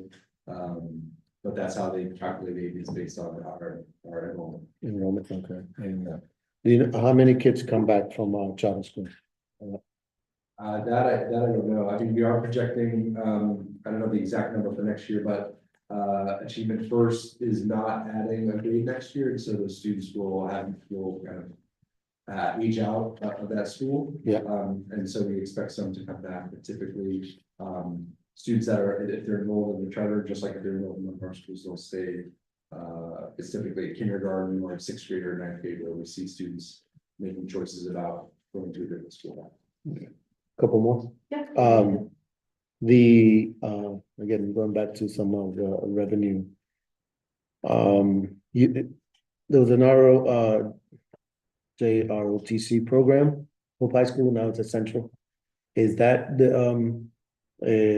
built in the budget, or is that a separate funding source, and how do you receive that revenue? If I remember correctly, it's both funded locally as well as we receive some reimbursement from the federal government. I'm sorry, from where? It's partially funded by the federal government, and also we cover a portion of that teacher salary. Is that expected to, so under the conditions that we're living in the federal, are you projecting to lose that, some of that revenue? Yeah, it's from the Department of Defense reimburses us, so we haven't heard anything that they will not reimburse us anymore, so we're continuing as business as usual, but we will get those dollars from the Department of Defense to come back to us. Understanding. And it's, I think there's two positions that are essential right now. The amount of money that we get reimbursed from Department of Defense does not cover the entire salary and benefits for those programs. Okay. And then, I think we had a conversation briefly on the phone, the relationships with the, shared rec centers in schools. How many are they? And, is it reflected on the budget? And do you have, agreements or any information for me on this, or for us? Yeah, so I'm followed up on your phone call, and I have time with Stephen Grace and a few others next week to go through it, because they had a working group between members of the city council and PPSD to talk through kind of various more formalized agreements between those groups. So we have time next Wednesday to hash that out. I will say, typically the cleaning of those buildings, so like the rec center at Kennedy, which also serves as the gym of the schools, the district pays for the cleaning of that. Obviously, we are paying for the staff of the rec center and things like that, but oftentimes the cleaning of those shared spaces are done by the district, I think, and the utilities. Yeah. But the repairs aren't always. There have been some opportunities like at the Pleasant View, where the renovation of that school included improvements to the rec center space, and that was a very positive, I think, outcome for that school. And so we're working right now, Councilwoman Peterson's no longer here, but about Kennedy and the rec center there, about using some of the capital funds to improve. Yeah. And the last one is, recently there was and this, I guess, could go into the next meeting that we're gonna have regarding schools. But in the Sackett Street School, for example, there was some work that was done there. And the facility, the gym in the Sackett School / rec is leaking and in this repair. Is that something that within the school should be responsible for, or the rec property? Is that? My understanding is I don't know. I mean, that's something that we're on the lookout. I don't know how we've done capital repairs at the rec centers, because some of those spaces are used equally by both the rec center and schools. So while the kind of day-to-day maintenance and cleaning the district is taken care of, I'm not sure we've ironed out what happens in terms of longer-term capital investment. So I do know, for example, that as I was with Stephen, our Director Grace last week, At Rollins, the rec department is putting a lot into that gymnasium, so I think. In certain cases, some of those like major capital investments have been done through the city, but it's something we'd be interested in partnering with. Yeah, so under this budget, doesn't reflect that, any of that No, it conversation. reflected day-to-day cleaning and maintenance, but it would not reflect that capital investments. Thank you. Let's work on that, yeah, thank you. That just makes me think about another question. Mhm. You did have I think at some point, reserve fund for repairs. Yeah, so that has kind of fully transferred over to the city, so that when we started that capital revolving fund. The first year was under district control, there was a city ordinance that we worked on together with our owners. Public property, now lives in the city and it's used for, I mean, we work very closely with it, but the funds live, in the city. And I hope that my next question, so it's migrated back to public property, which is great. I think the reason the schools had to migrate it from public property is but the repairs and maintenance wasn't being done. Is that correct, or is public property being responsive to your needs? So I will say this, over the past 5 years with the capital plan, there's been more work done in our schools than ever before, so that's incredibly helpful. Right. We have a good, close, I think, working relationship with them, and the capital revolving fund has helped us do that, so I think that coupled with our, custodial contract or maintenance contract, which has a lot more around preventative maintenance, so I feel like our schools are getting in a lot better shape along with ongoing capital repairs, but, yeah, it's something that I think we've been closely on. Well, especially since we're building so many new schools, I just feel like that we are going to be maintaining them, and repairing them, so we're not faced with, these schools that have been falling apart. So I'm happy to hear that there's been an agreement. Madam Chair, Yes. can I just have, Okay. along those lines, just a clarification, and since, I know, so under the administration, there's been some reduction on personnel, regarding properties and so forth. With the schools, how has that impact, the conversation and also the meetings and so forth, in the planning for? So you're talking about, school closures, or you're talking about? School closure, but also, what was his name, that was handling pretty much the communication with us, within the school. Sal, and there was another person, Brian. and Brian, right, they're no longer with you? Yeah, So have they been replaced, or how is that impact within your budgets and so forth? Yeah, so those roles are both open. We have one candidate for Sal's role that is. Do you guys know what Sal is? Yeah. Sal was Can our you just- chief operating officer. Both he and Brian were exceptional members of the team.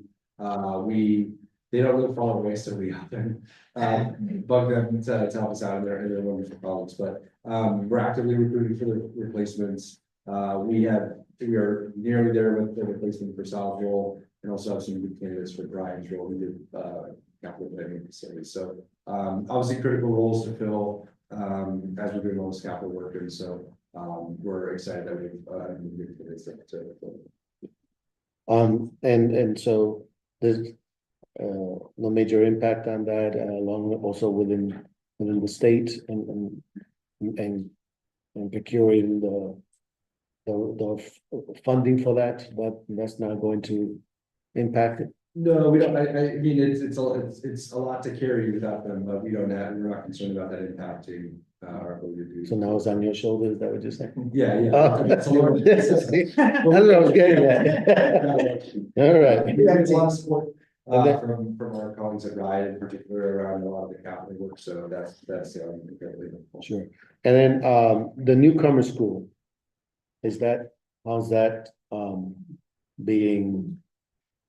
on track? Is there any, more investment in that process for the newcomer school and those students? The Bridge Academy has been very successful, and continues to grow. So we had more students this year and we'll have additional students next year. They just had their We just had 40 prom. we had 40 students. Yep, 40 students expected to graduate this year, and so next year, we're hoping our capacity will grow, and so we're hoping to be able to serve 175 students next year, and so we're really excited. We're gonna be adding the addition of the ninth graders next year, so it'll be fully 9 through 12. And the Department of Justice. They released us. they released. They really- Totally released. Very good. And then the last one is just pretty much, you also referenced that the negotiation with the PTU and the other unions.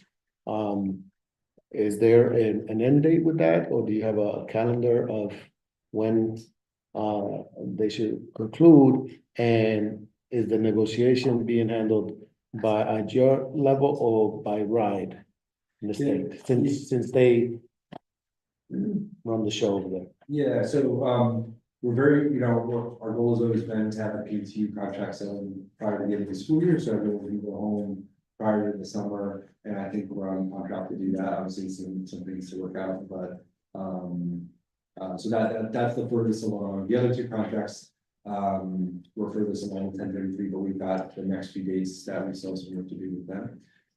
Those negotiations with PTU have been collaborative, so I've been at the table, the superintendent's been at the table, our chief of staff has been at the table, and we brought in experts from our academic team as well. Our colleagues from RIDE have joined us as well, so it's been a team effort involved in at the table for each session.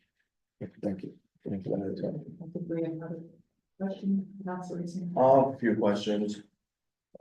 My first question, just quickly thought of it, is there someone in the intergovernmental liaison role? There's that, So there's not at the moment, while we are looking at some individuals, so we would like to start interviewing them for that position. Okay, thank you. Obviously, just was up posted when that's been filled. Second question. What's the projected charter school cost for 26? the per pupil rate. Yeah, It is. 4,534 hours. or I guess, what's the projected pass-through money that's going to charter schools? $39.3 million. Is that included private schools, or that's solely It's jobs. solely charter? So what would be the total going to outside school districts? In private, so services that we have to provide to private parochial. Or so, yeah, if you look at the object rate, I think we're kind of unique here, right? So we have tuition to other school districts, which are the Met, Davies, and CTE, is that right? Okay, that's okay. That's the 3.2 million for the Met, Davies, and CTE programs. Tuition to charter schools is 36 million, and then tuition to for special education is 28.5. 28. 28.5. How much did that grow from last year to this year? So it grew a lot from last year to this year. We're projecting little to no growth for next year. So that's, even though the rates have gone up, we've been able to bring back more students over the course of this year. So that number, we saw some considerable growth over the past few years, but we are projecting it to be flat for next year. Thank you. Does PPSD have an official position or stance on charter school expansion in Providence specifically? Well, what I can say is, first of all, when we gave, parents the opportunity to choice, that's their choice. My stand is, I look for, working for PPSD students, PPSD families, and community. But within our community, we also have our families who choose to want to go to charter school, so that's a family choice. My job is to make sure we do everything we can to develop a school system that people want to stay within our school system and not wanting to go anywhere else. And that's why we continue to grow all our CTE programs. That's why we do programs for students to make sure that we keep them in our facilities, right? That's what we want. But if parents have the choice, I'm gonna do everything I can for that choice to be PPSD. Yeah, no, absolutely. I think as, elected officials and adults or whatever, we're never gonna tell a family like what's best for the child. They obviously know what's best. But as a city, I think it's extremely concerning that there's folks, and obviously the state controls the approved seats. I mean, we can't really do much about that. But I think it's extremely concerning to even support it, under the current funding formula.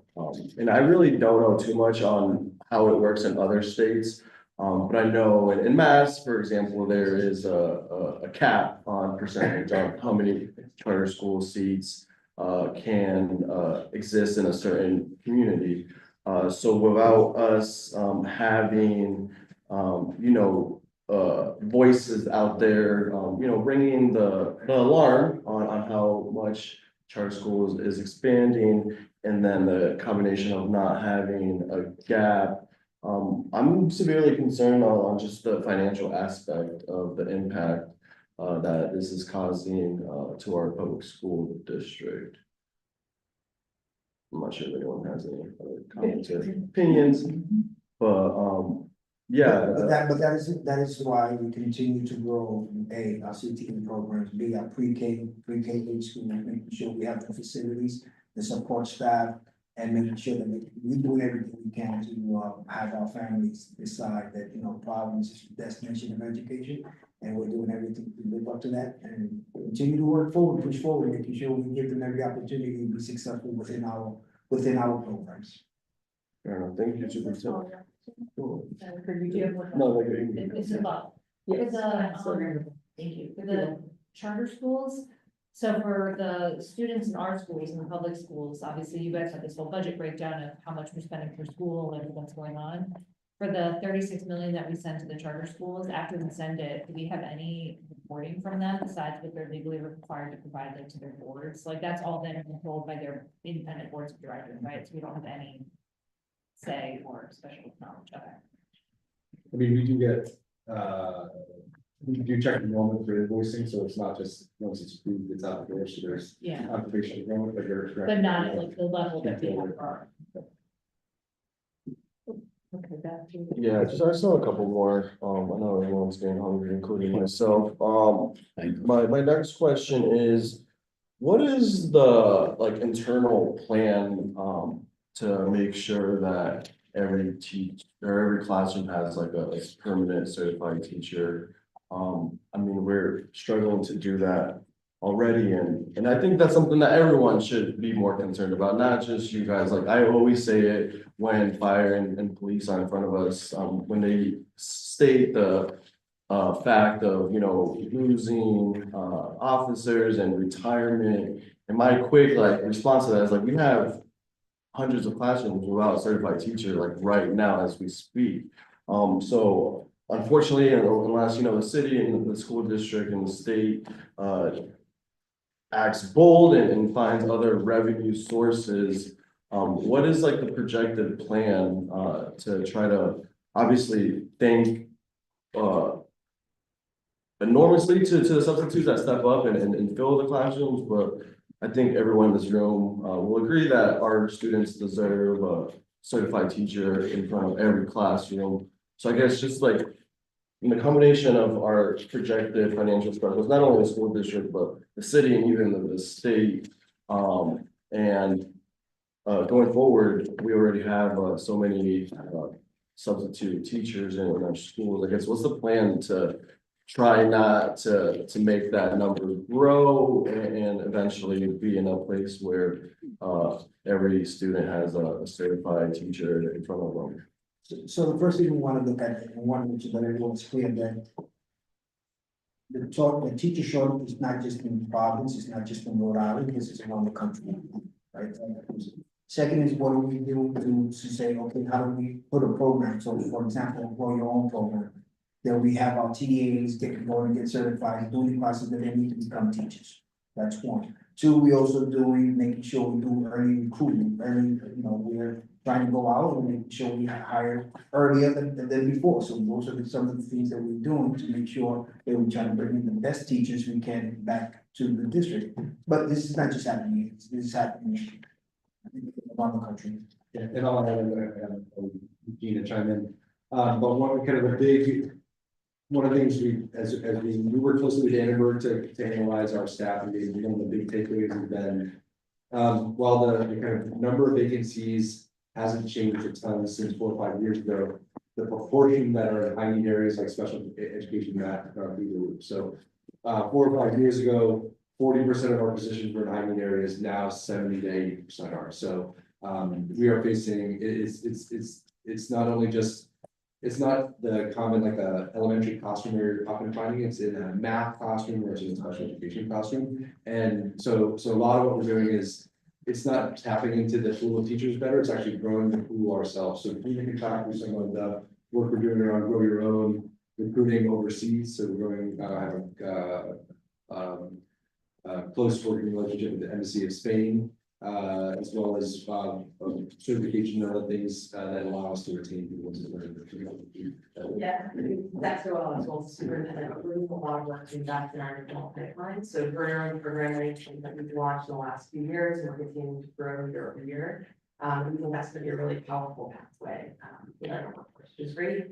We also have a TA program as well, so we have TAs that will work into becoming certified teachers as well. And then also growing folks within the community to become teacher assistants as well, so we have pipeline programming there. We have international recruitment going on, we're in the Embassy of Spain this year, which is really cool. We have about 9 teachers that we're bringing in further growing people as well. In addition to high barrier recruitment, in math, science, and special education, so we can grow that pool early as well. So we do have an early contract program that we do every year, which has been a really successful recruiting tool. We have about 30 folks from early contracts that are coming out this year, which is great. We're also preparing for the workforce of teachers, preparing for upcoming retirements. That we're expecting to see year over year, and so we're thinking about what are ways that we can do more recruitment to grow those areas where we're expecting to see vacancies as well. And can I just add, because I got to plug the CTE program in Mount Pleasant, which is a collaboration, Mount Pleasant with Rick. And we have students who are actually in that path to become future teachers. Yeah, there's one of the strategy which makes beneficial with our special education strategy for our high school rooms. So we have our autism, fifth and pre-K classrooms. We have a $10,000 bonus to attach, and each teacher can see that when they move into one of those classrooms. That's a really successful strategy for us. Thank you. I guess my next, I could just quickly follow ups on those question or answers.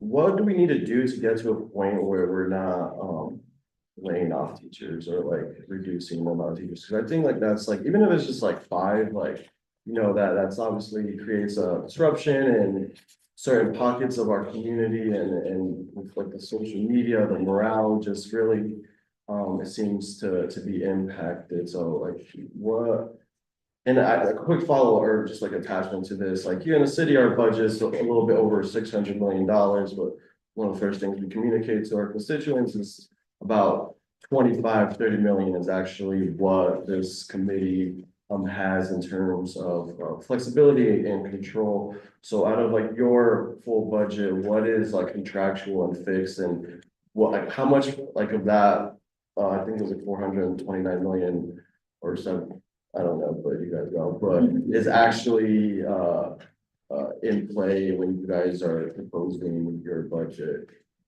Because as like crappy as it sounds, like, you know, teachers are like what's at play here, but like what determines that is finances. So Yeah. A couple things that share is just to face the topic head on, when we're talking about teacher terminations, those aren't always layoffs. Sometimes we let people go for performance reasons, and that's been some of the issues that have been come up publicly recently. And I think our belief is always we want to support people as much as we can, but particularly if we have to make a decision about whether to grant someone tenure, that's like a incredibly important decision we make as a district, and so you take that incredibly highly. And that might mean letting someone go if we don't think we're kind of ready to make the commitment for that person for the next 30 years.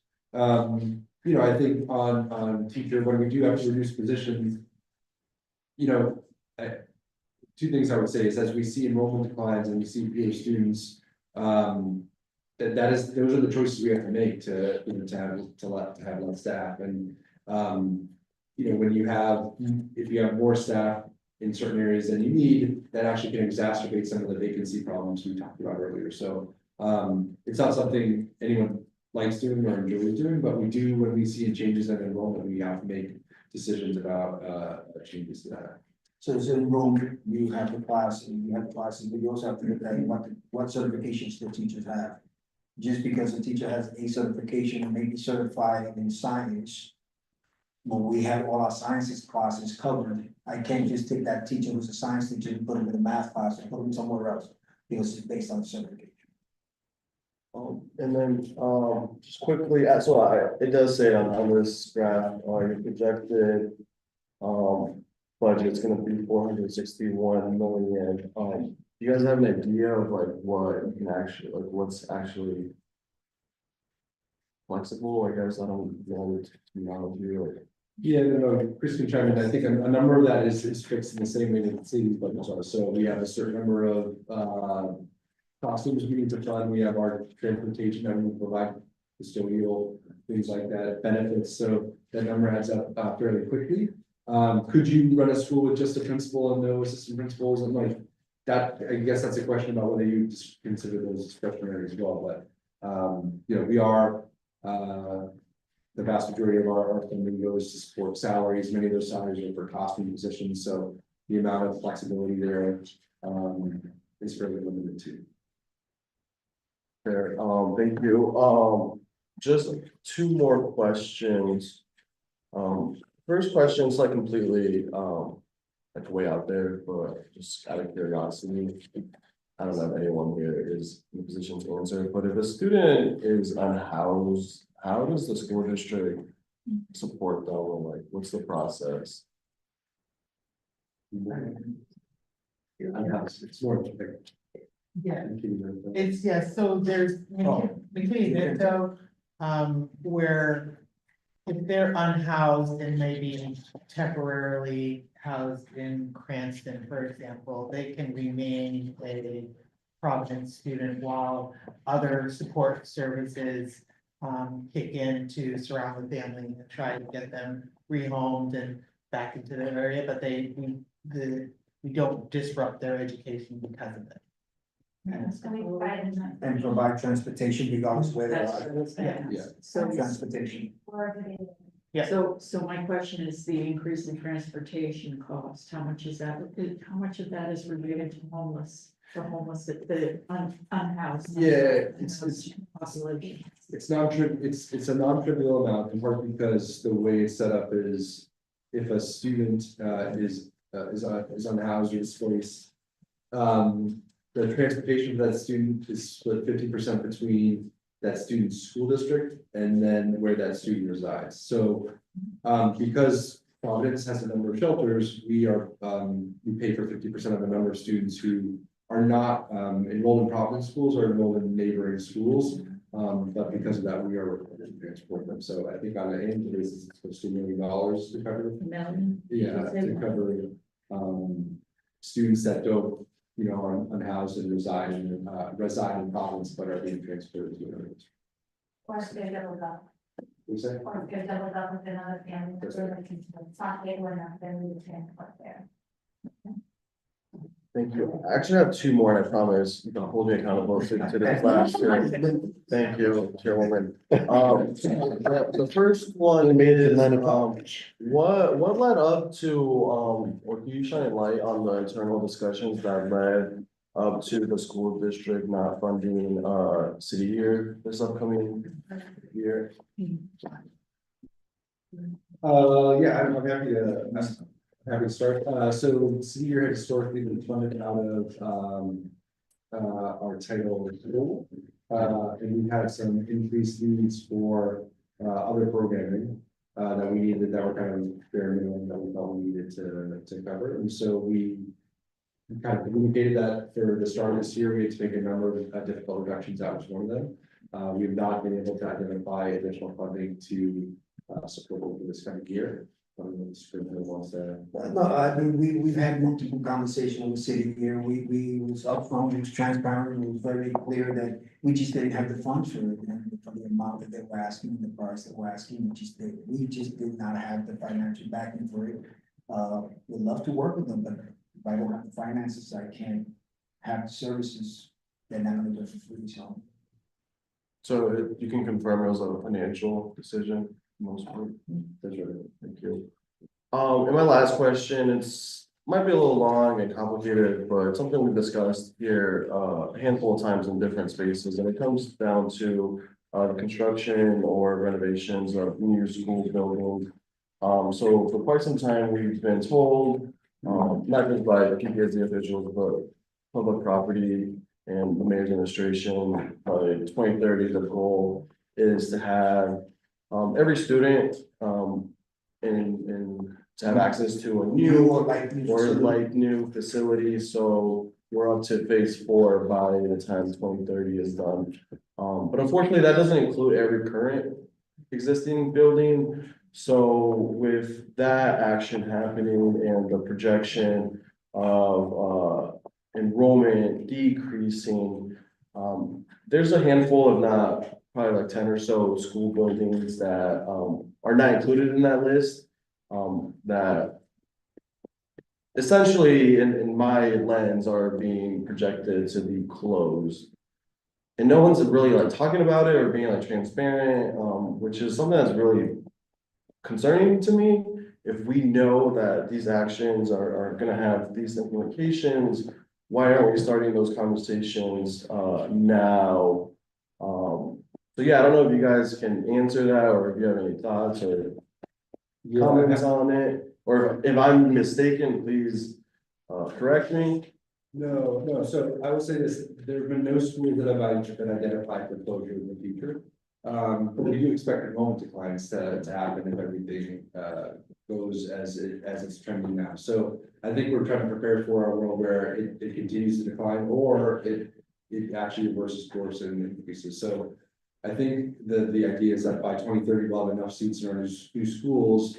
If enrollment were to start going down in the next 2 or 3 years, we might need to consider future mergers or consolidations of schools. I don't think we have to do any closures in the same way we've had to in the past few years. But we don't have enough clarity on, that is not for 2 or 3 years. So I do think we need to start that conversation soon. I think if you start naming potential closures 4 or 5 years in advance as hypotheticals, that might lead to a self-fulfilling prophecy that you don't actually think is helpful. So I do think we need to start thinking about in 2 or 3 years what schools could potentially be considered for reconfiguration, but we actually learn more every year about enrollment. So we actually thought by this year we'd be down 1,000 more students than we are now, just because we haven't seen as much upflow of students, which is a positive development. So we kind of have every year we kind of have to reassess, and I think beginning next year or 3 or 4 years out, we'll have to think about what happens if we lose another 1,000 or 2,000 students. So I agree with most of that. So I need a little more clarity on like the first sentence is where you don't have identified schools. Wouldn't those schools that aren't included in phase 4 be identified as potential closures? Because I think there's a state law that any new construction or renovation like has to be open 20 years. So like obviously like you're not going to close a school that we just spent $100 million to renovate. And I just like I'm trying to be optimistic, but given all the circumstances like birth rates and no cap on charter school expansion, like I just don't see possibility of enrollment increasing by a significant amount where we're gonna come back to phase 5. Right. I mean, I think we would have to make a decision as a city. As we get further, let's say enrollment continues to decline and there are schools that have not had recent construction, we might decide that we're gonna do another round of bond funding and investment in schools, knowing that we're seeing, we'll have 100-year-old schools, or we might decide that we consider mergers or reconfigurations of schools in the future. But that's something I think we'd have to do together. And there's, it's not a foregone conclusion, like the enrollment declines is what will trigger us to think about changes in our school portfolio. It isn't the construction program itself that's actually, that is leading to fewer schools, if that makes sense. Kind of makes sense, but so what I'm just trying to get confirmation like here in this moment is that any school that's not mentioned or spoken about or projected to be in phase 1 through 4, like those schools would be first on like the chopping block of closure. I think we'd have to discuss that. I don't. That's a conversation that I feel that. But that's what I'm As trying. we go on, as we Right. go forward to figure out, because we can't really turn around and say, we're gonna close these schools because they're not on phase 4. So it's about looking at seeing what the enrollment says, what do we need? And then those conversations can come up and have rich conversations with the community, with everyone involved. So just to confirm the last point is what's like the mechanism, is it a state law or what's like the mechanism that like states a new school can't be closed? I think Is that tied to the bonding of it? Yeah, so when you build a new school, you're receiving reimbursement from 90% reimbursed. I think there are some requirements that if you were to suddenly sell that school or do something with it, you'd have to pay it back, or there'd be some kind of impact to the repayment of that future bond. So that's one of the reasons why you wouldn't build a new school and immediately, close it. What time frame? I don't know. I believe it's 20 years is what I've heard. But just to be, fully transparent, I'm really passionate about this because it's George J. West, the only school in Ward 6. Hopefully I'm not even a council person by the time this happens. Like I have another term in me and that's it, maybe another political seat, but I want to look forward or look out for future generations. And there really isn't any other choices when it comes to elementary schools in that neighborhood. I guess William Debate could be argued that it's in close proximity. And the families, I'll report back that are that part of the ward are extremely happy and they feel really supported. But I want that feeling for every family in Providence. The former principal was. I like it. Person very passionate. Yes. Madam Chair? Yes, I'm just gonna remind everyone, yes, we are hungry and tired. Because we did a couple of long weeks, so Yeah. I'm hoping we can keep this free. Very. Just if you have any numbers in terms of the homeless students that are, if you can share that with. The other is, along the line with the enrollment decline and the data, who determines that and what data is used? Is that the state or is that, how is that predicted? Because in the 80s, close to the 90s, we got it wrong. There was a projected decline and then we needed to find space. So if you could answer that. And then again, along those lines, we had population of 1,050,000, now 1,090,000. And we continue, and the goal for some people is to increase population in the city of Providence. How is that determined?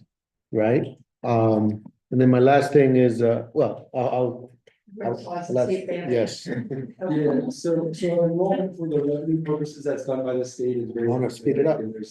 There's less to say that. In terms of longer term enrollment projections, we use a number of sources. So one, when we do our capital projects, we typically engage the vendor called Proper that does them. And then we use one annually that I'm pretty NESDEC. That's something that many school districts use that uses birth rates, other data.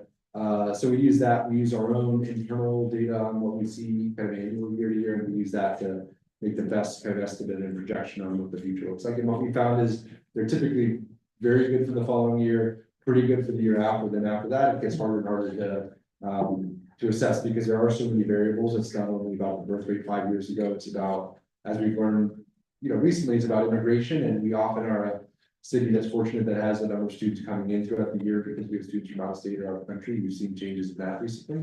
And charter school opening and closing, that actually has a big impact too. So try to take all those factors into account, but the further you get out, the harder it is to really. And as far as the homeless, you don't have the numbers. Okay. And then the last thing is, No, I just want, are you asking the number of students that are displaced or the number of students that are displaced in Providence? Shares both. Got it. So I just want to make sure that the right information to our homeless, to our. I mean, it's still, Different the liaison. displaced, the homeless, the families out there that are not, you know, living It's here two- or. it's two different numbers. Okay, so that's great if you could provide that. Then the last thing, yesterday, you had the school board meeting. And the administration provided a report of this, return back to the schools from the state. Do you have any thoughts on that? How do you feel about it? It's part of the question, say, ask the question. So yesterday, you had the report and the administration provided their report and also their the request in terms of we're ready to receive the schools. What's your thought on it and you feel ready? I think everybody's on the same page to return to local control, right? But we'll set with strict expectations that we all need to do in order to make sure that this goes back to local control. How is it gonna go back to local control? What are the expectations? So each department, we were told by elementary, secondary, and council that in order for this to go back, it needs to be a collaboration between the city, the state, community, PPSD school board, sitting down, creating a plan that's going to say step by step, this is what's gonna happen. What's not going to change, and we wanna make sure that that's in there, that, you know, the governance is in there, making sure that the finances is in there. And none of this is being taken back once we go back to local control. So I think everyone wants to go back to local control. But what we don't want is for it to go back to local control and then go back to 2019 when we had the report that says, you know, we were doing all these things that were not great for the district. And that's what we don't want. We don't want to go back. So this is why when I opened up my statement today, I said we as a partnership, we continue to work together collaboratively so we can continue this momentum that we have. Because we are making great gains in the district. People may not want to see it, but data doesn't lie. And it's in their face, they're saying that we are making these great movements and we're making the great gains, but we want to make sure that we continue to do this, so we don't go back to what it was. So it's clearly written and spelled out for everyone, every department, what each person needs to do at each level coming together.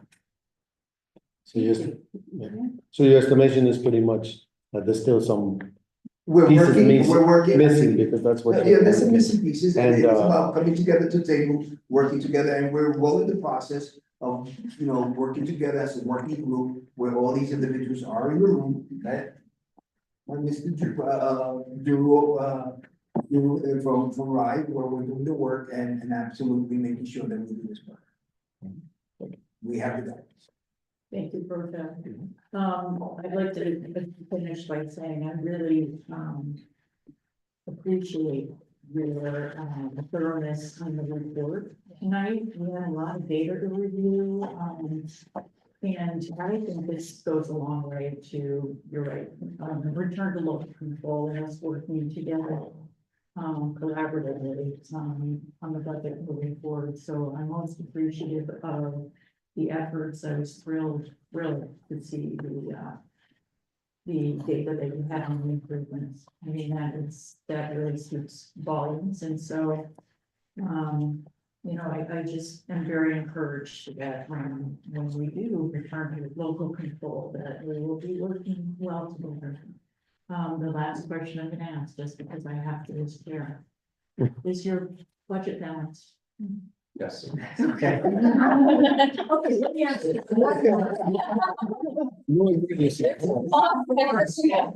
No emergency call.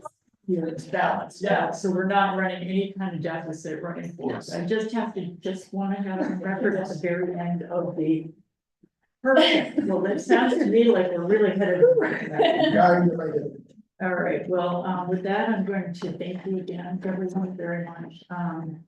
I am going to ask for a motion to continue at items 1 through 5. Okay, all in favor? All opposed? And I would also like to mention. So moved. All in favor?